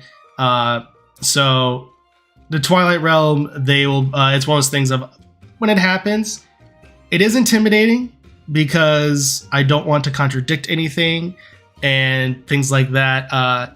But at the same time, I'm kind of excited, and it kind of is a little freeing at the same time, where I don't have to be as close to exact. I can still kind of make it a little bit of even more my own. So. Mm. Sense. Yeah. For me and Avum, it was definitely super excited about Holodrum, trying to figure out what that's involved in. But then, what is it, Castletown? Not Castletown. Clocktown? Yeah. That one just looks so interesting to me. I'm like, I would keep on seeing it on the map. I'm like, I want to go near it. Hey guys, can we go near it? People are like, no, the Rito. I'm like, that's the opposite direction. Stop it. Have it be a port town. So that, and then I actually wanted to talk to the Deku people at the ball and never got a chance to. So if that ever gets a chance for the Deku stuff, I'd be really interested. Well, a little sword exists in the Lost Woods that has been established. Launch it. We might need it, all things Launch considered. it. 10. Even picks it up first. Thanks. Oh, sorry. It says that's supposed to be yours. That's your thing. My bad. He just puts it back in the stone, and then Scissory can't take it out anymore. If we go through Breath of the Wild mode too, that may be your new character too. So trying to take the sword. So what happens in Breath of the Wild is you need 13 hearts to pull it, otherwise you get game over. Oh, right. I do remember that. There is an exploit where you can lead Yes, there one is. of the big Giga into it, and they can just steal it. Or you could do campfire, sit, then look up at a specific point, and then like push start or something like that, and you get it, and you can get it like at 3 hearts. Oh yeah, I did that when we. Yeah, I did it too. Yeah, It's that was so great. much It was fun. really I got it too. Yeah, especially when you're starting a new game. I ran directly there and got it. Played the whole game with the Master It's Sword. so easy. Fun. It's so much that's fun. the sibling I am. So there was a Christmas where my sister got a car, and I didn't know it, but they're like, "Hey, my sister's name. Why don't you go outside and see what you got?" I'm like, "Cool," and I just start running. And like get to the door first, and my dad's like, grab me by the neck. You're like, you're not your sister. Stop. And I'm like, oh, just excited for her. I'm like, oh yeah, no, I get it. I get it now. I get it. My bad. I have put the pieces together. I'm Cannot with have. you now. I've made the connection. I am sorry. So embarrassing. Yeah. No, that's that's amazing. Where any other places? Dragon Roost, I'm super interested in, and Skyloft. Dragon Roost Island, again, Wind Waker, I absolutely loved. Also being the first dungeon you go in that game too is just really fun. It's just awesome. So that, and then Skyloft, and seeing where Valgrimmar is, and all those loft wings, and all that. So yeah, because this is actually something very interesting. I decided to name the continent where Holodrum, Labrina, and Hytopia are as Skyloft, and then Skyloft, the floating island, still exists, and it's called Skyloft proper. So that's just a little fun fact for those who don't know. Because I just like floating islands. It's such a cool concept, and they're cool. Yeah. Mark, looks like you want to answer. Say, I want to go to the Lost Woods because it's always fun to go to the Lost Woods in Zelda games. Goron City, Death Mountain, because I love that too, and I have reasons to go there too, and I love Goron, and I have a project in mind. I want to go to Gerudo Desert because I love the desert, and I want to see my mama. Your mom. I want to see my mama. I want to go to all of Termina because Majora's Mask is fun and weird. I want to figure out the Eye of Calamity because that's weird, and I want to learn about that too. Skyrim proper, of course. Twilight Realm, yes, I want to go there. He's just naming the map. Just like, I want to go everywhere. I'm just looking like I should wait. Rising. I was like, no. Is it better to say? How long is this game going? Are you cutting me here? Or No, like you can keep going. It just sounds like you literally just want to go and explore everywhere. It sounds like. I'm waiting for Mark to call out one place though and be like Castletown. Yeah, no. Everything else though, yes. Like Clocktown, there's tinkering things there for Attic. I mean, all those other ones sound like in Skyloft. It sounds like a lot of the handheld games I didn't get to play much, so that'd be fun to go explore. True. I will take everything. The weird gem places, Kalashia and stuff. I want to see what that is. Everything. Give it to me all. And that's I will say I'm also kind of curious about Rito Village. See how close you're making it towards Breath of the Wild, or like different adaptations. Of Rito Village. That one has been fun to put together. They all have been fun to put together in various capacities. Fun fact: in an early draft of the map, Gamelon was briefly in it as a bit of a nod, and it would have been called the Forbidden Lands, which, for those who don't know, Gamelon is one of the places you go to in the CDI games, and it was going to be a bit of an in-joke that's called the Forbidden Lands. We don't talk about the CDI because we don't talk about this region. But I decided to remove it just because it didn't make sense, and had Kalashia as a nod to the comics that came from Nintendo Power. Holodrum and Labrina are regions I've always liked from the Oracle of Ages and Seasons games. Awesome. Did everyone get to answer that? I believe so. Aaron, did you you said Rito Village and Twilight Realm. Yes. Is there anything? This is gonna be an interesting one. I'm curious about this one. Is there anything from Zelda lore you are hoping makes an appearance / reference? This was what I was curious about.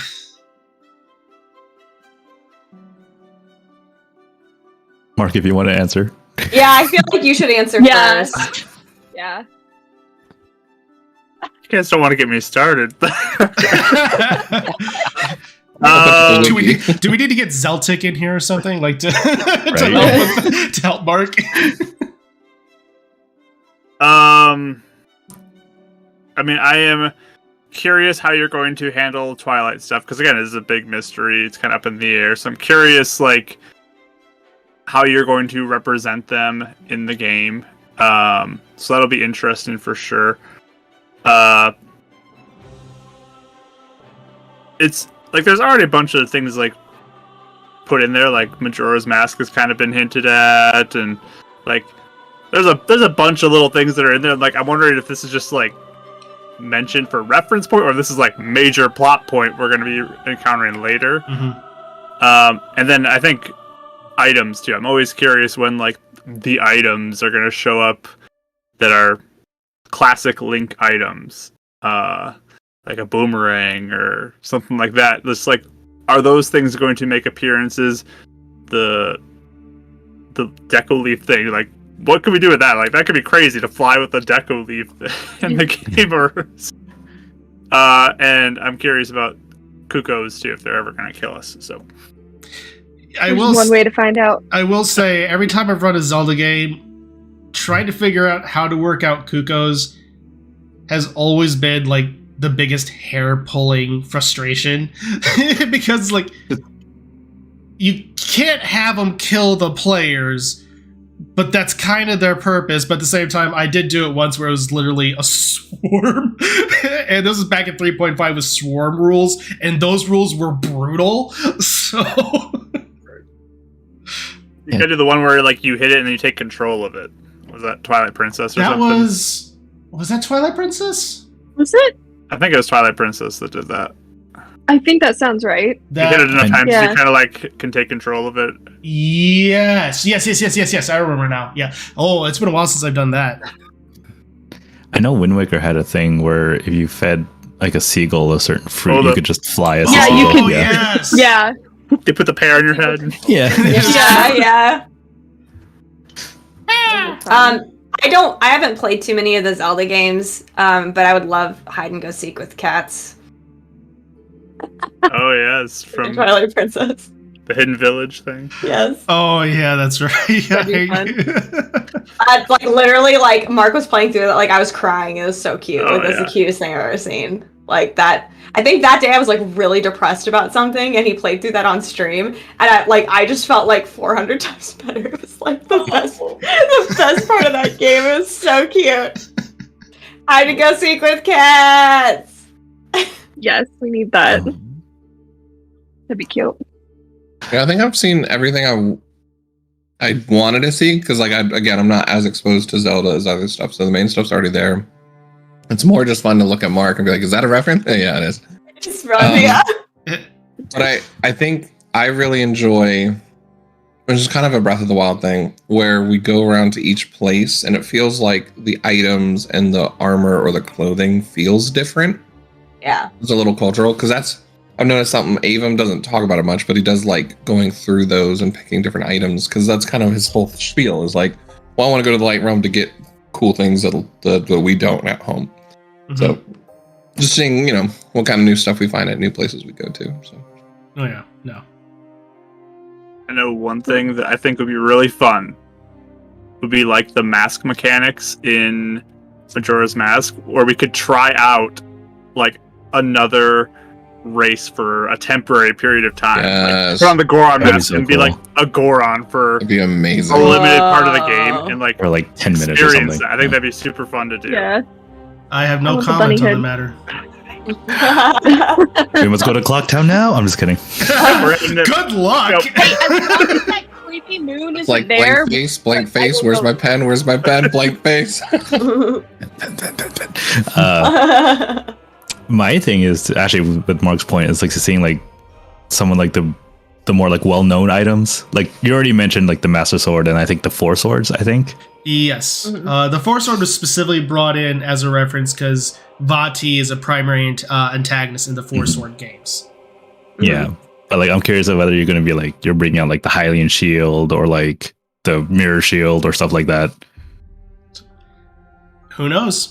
What is it, like the big Goron hammer or something like that? No, well, actually, the Gigaton Hammer has been named. Yeah, that one. That's right.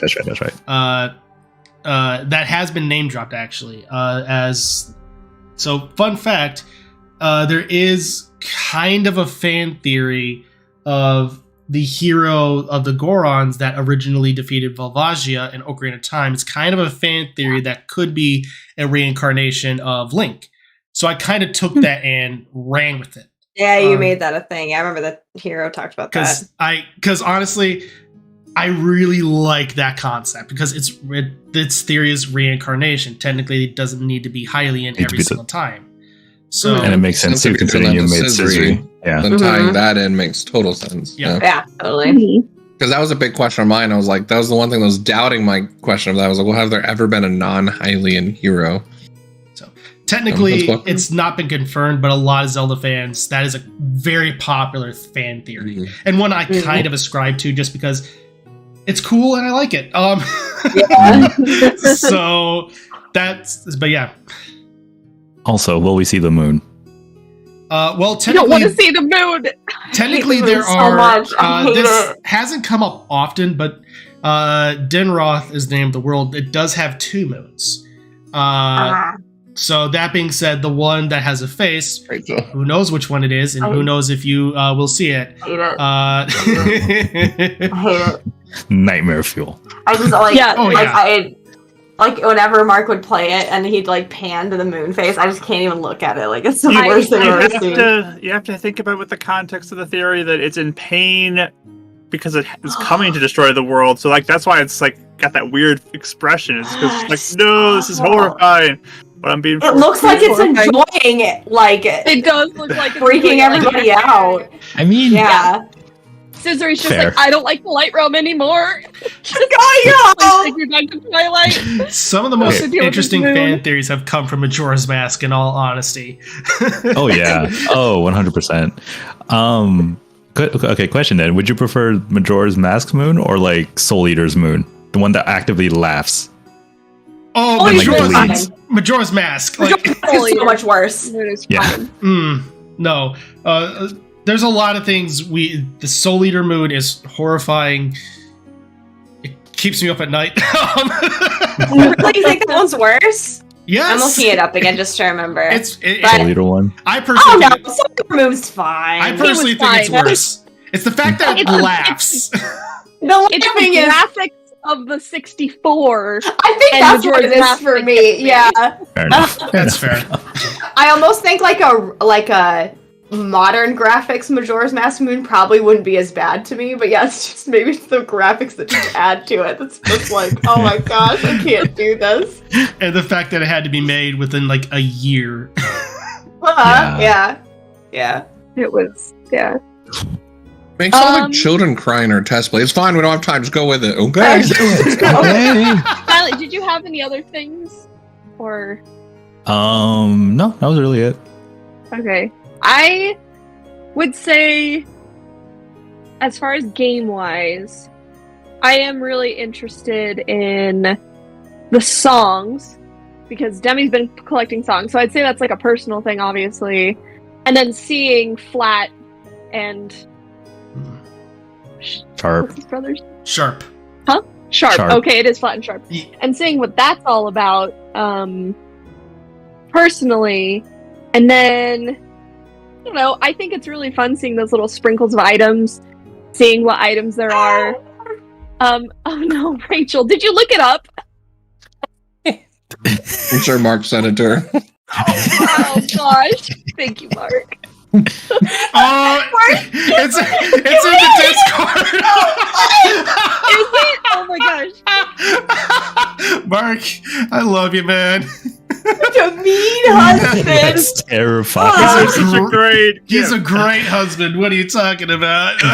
Yeah, modern graphics aren't better. No. No, modern graphics are not I better. just Let's go back to I'm also 64. interested in the sage stuff, the oracle stuff. Yep. Oh my god. You know, seeing where that Really goes, trying to save it.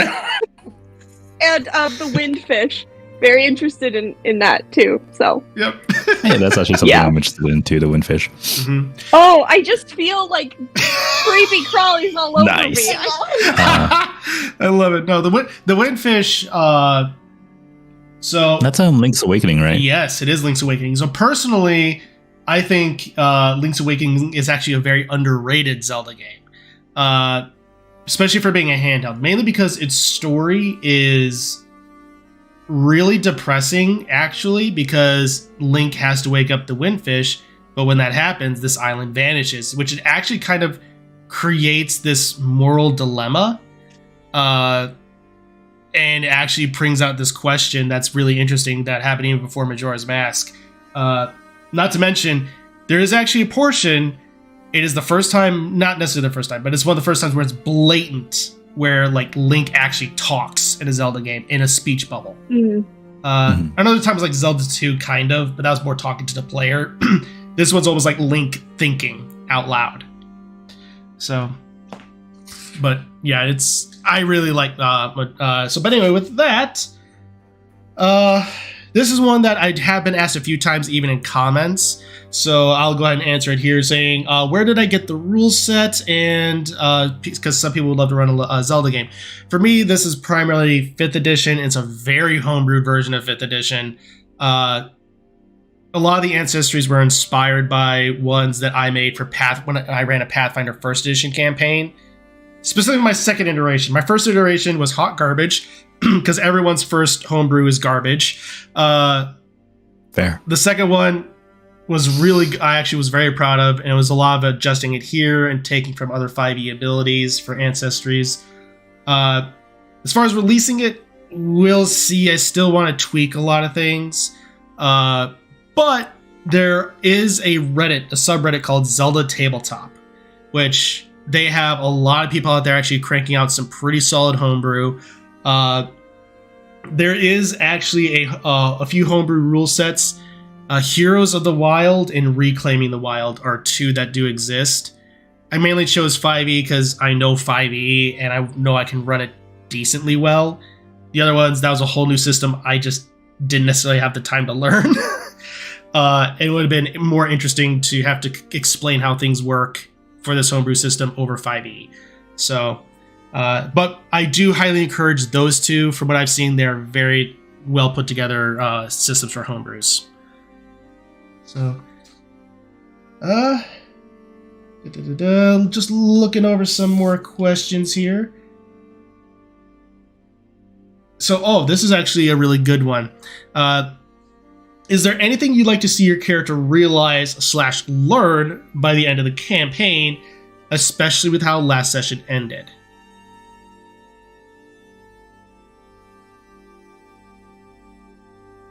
Repeat the question? Yeah, no, that's fair. There's a lot to it. Is there anything you'd like to see your character realize/learn by the end of the campaign, especially with how last session ended? I mean, the main one for Avum, I think is kind of obvious, is I think he needs to just come to terms with death happens, and death is part of choosing to be heroic, or what heroic means. So letting him define what heroic is to him, I think is a big one. Yeah. It's an obvious one, though. I don't want to get super into detail because I kind of want it to come out in game. Yeah. But there are a few things I've realized in the past, 10-ish sessions of why she operates the way she operates, and I don't think she even knows right now. Mm-hmm. And even like all the dating people back in the Twilight Realm, and I've figured out the reason why she does a lot of it, and she doesn't know yet. I want her to realize why she acts the way she acts. And one thing I will say is I want her to also realize that I don't think she has ever really been that close to anyone besides Avum, despite having a lot of friends. And I don't think she even understands what emotional intimacy is in a friendship or in any sort of relationship. So I would like for her to realize that and to be able to truly be real with someone. So that's interesting. I don't see that often for a D&D character, but that's a very relatable progression. Yeah, I didn't plan that. It just sort of came out as events unfolded. So that makes sense for her, actually. Okay. And that's why I really like even playing blank slate characters, because the campaign kind of tells me, this is where we're going. Okay. So this is how we're gonna hurt. Yeah, so, it's great. It's fun. It's very surprising. Today. Yeah, pretty much. Yeah. Perfect. From what I would like to learn, I guess, for Aaron's sake, it's just how many of his own people can he trust? Because he just doesn't trust the Rito in general, I guess, if that makes, or at least the Rito leadership and military. He doesn't trust them, at least for the moment. but Probably smartly and wisely. yeah. Makes sense. But with how last session ended, he was just kind of he's not so much focused on that now. There's more focused on trying to keep Avon from going off the rails. If that makes sense. Look.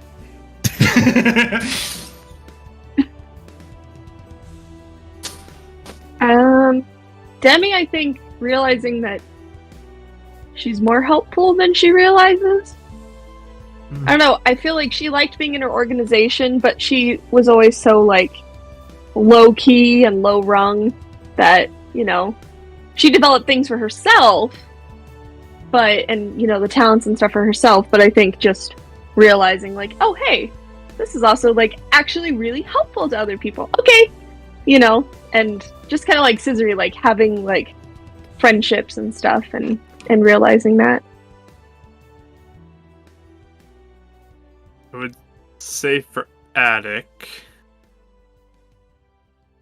like he's always been very afraid of the Ganon connection and all that power and stuff. But I think what I'd like him to learn, which I think I started kind of at the last session, was trying to tap into it for good.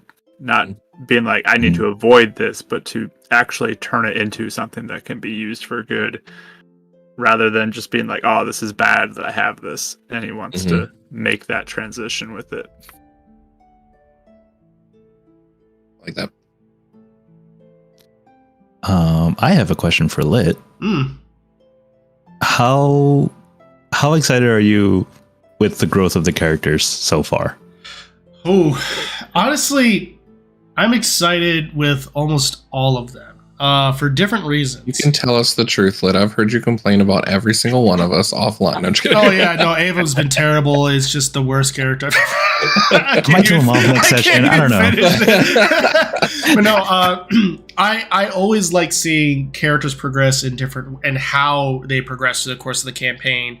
How seeing like a happy-go-lucky character becomes less so, but having it be told through the narrative, and that's why I really like. And I think I love about D&D specifically, is the DM setting up a plot, but then the players almost taking and running with it, and then you working together to see, okay, I have a potential end goal in mind. I have A and C. What is B?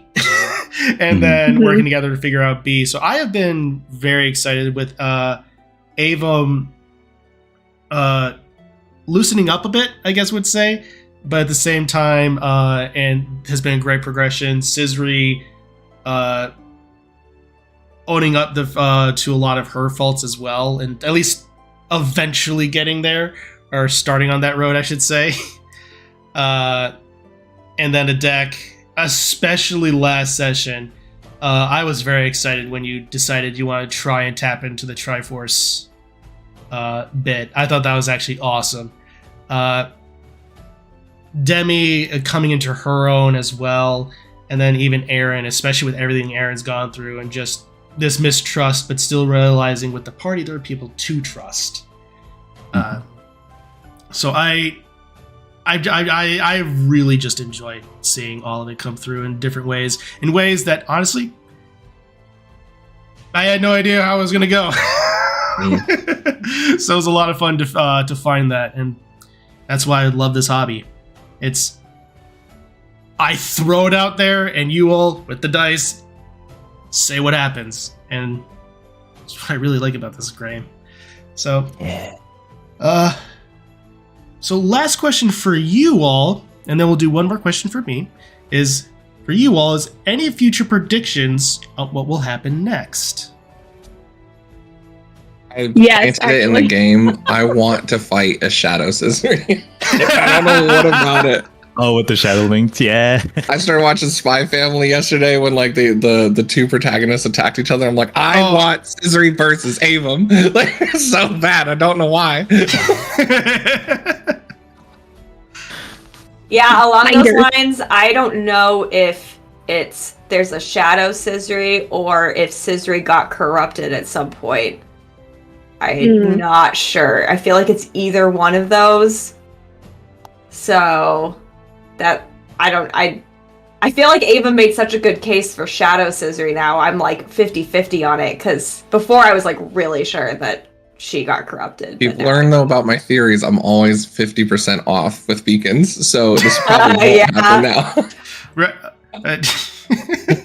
I love how you're like 50% off while somehow I'm close to. I don't get it. On. I do like, not Oh, get you're it. doing a lot better than me. Yeah, I do not I was get off it. with a lot of stuff. Anyway, no, that's awesome.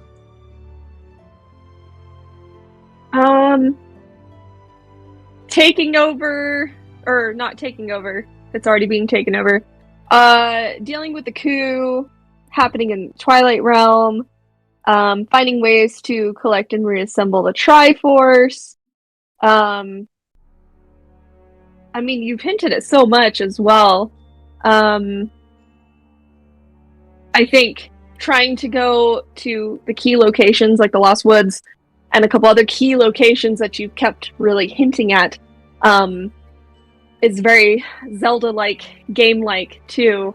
And and either finding certain people or finding those key items to then get everything together to then reforge the Triforce, and of course finding wherever the heck Zelda went to, which she's probably in another castle, and The speech. That's the wrong game. That's the I wrong game. you know what? Lottie had to do something with her, and I don't think she's in the basement of Hyrule Castle this time. So, yeah. You never know, but... I think for at least for like Aaron, he's just excited to get answers. Yeah, that's He has fair. way too many questions and not enough answers. Sure. I just know I've had too many theories, and I know it's not possible for you to have all of them. I am not surprised, Mark, that out of everyone here, just because I've heard you operate in past games too, and especially adding Zelda on top of that, I'm not surprised to hear that you have like a million theories in your head. Oh, I've run some by Rachel. I'm like, I wonder if Let's gonna do this, and then it's like, now it's like, I don't think he's going that direction. So probably not, but maybe this direction. So it's just like all of it. I'm just Yeah. picturing like at dinner, he's just has like a sheet, just like almost like that, like just a bunch of red string, just like. It's more the like, movie from Always Sunny. it's more like I'm doing something, he's pacing around behind me going, I think it's this. This is the new thing. That's amazing. I love that, Mark. And it's always fun as a DM even to hear players just thinking about their character, thinking about the game outside of the game. It's always fun to hear that. And that was a really fun question that I thought was gonna be fun to end on. And for my last question, this is one that was asked by Mark, is like, what has been the most rewarding moment for you so far?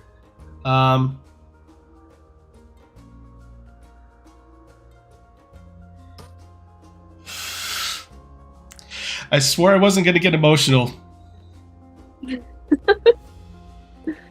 Join the Cry Club. The emotions week. I cried on stream on Sunday, man. Don't worry. Yeah. But it's honestly seeing. Dang it! It's honestly seeing players and others just enjoy this campaign. Zelda is a series that has always meant a lot to me. It's one of the reasons I fell in love with fantasy. 2000. What's funny is when I got into the game, it was with Collector's Edition that came out in 2003. It was around the same time I was actually getting into the Lord of the Rings series. Is when I started playing Zelda, and like maybe 2 weeks later, I saw Return of the King in theaters. So it's so Zelda has always had a thing not only for me with fantasy, but also with my family. So this has been a work of love, of wanting to bring honor to a series that I deeply love and deeply appreciate, and share that with you all as a bit of thanks for even helping me along this journey. I make no qualms that Mark, Rachel, Mike, you three are one of the big reasons I started streaming and started this whole thing in the first place. And it's one of the reasons why I wanted to do this game as a bit of thank you. And a year, like almost a year and a half, almost 2 years into this, we're literally like maybe 10 away from 600 subscribers on YouTube. The first episode is almost to 3,000 views, and just seeing people falling in love with these characters and falling in love with this story it means a lot. It's something I never thought I'd have the chance to experience. So, so yeah, that's been the most rewarding thing, is just seeing people just fall in love with these characters. Your characters, the NPCs. So thank you to you all, and thank you to you all especially. When we say we love you all, we honestly mean it. It's great that you're all along with this journey for us. So thank you. So yeah. So with that, we are going to end a little bit early tonight. We've gone through a lot of questions. As was just said, you all are absolutely amazing. You have made this year that has been a rough transitional year for all of us in some way, shape, or form a lot easier. One of the Tuesdays have always been a major highlight, and it's always been a highlight to see you all and play with you all. So with that, everyone. Same. Yeah. So with that, everyone, from all of us here at the tavern, happy holidays, Merry Christmas, and have a Happy New Year. Until next time, keep rolling those dice. See ya.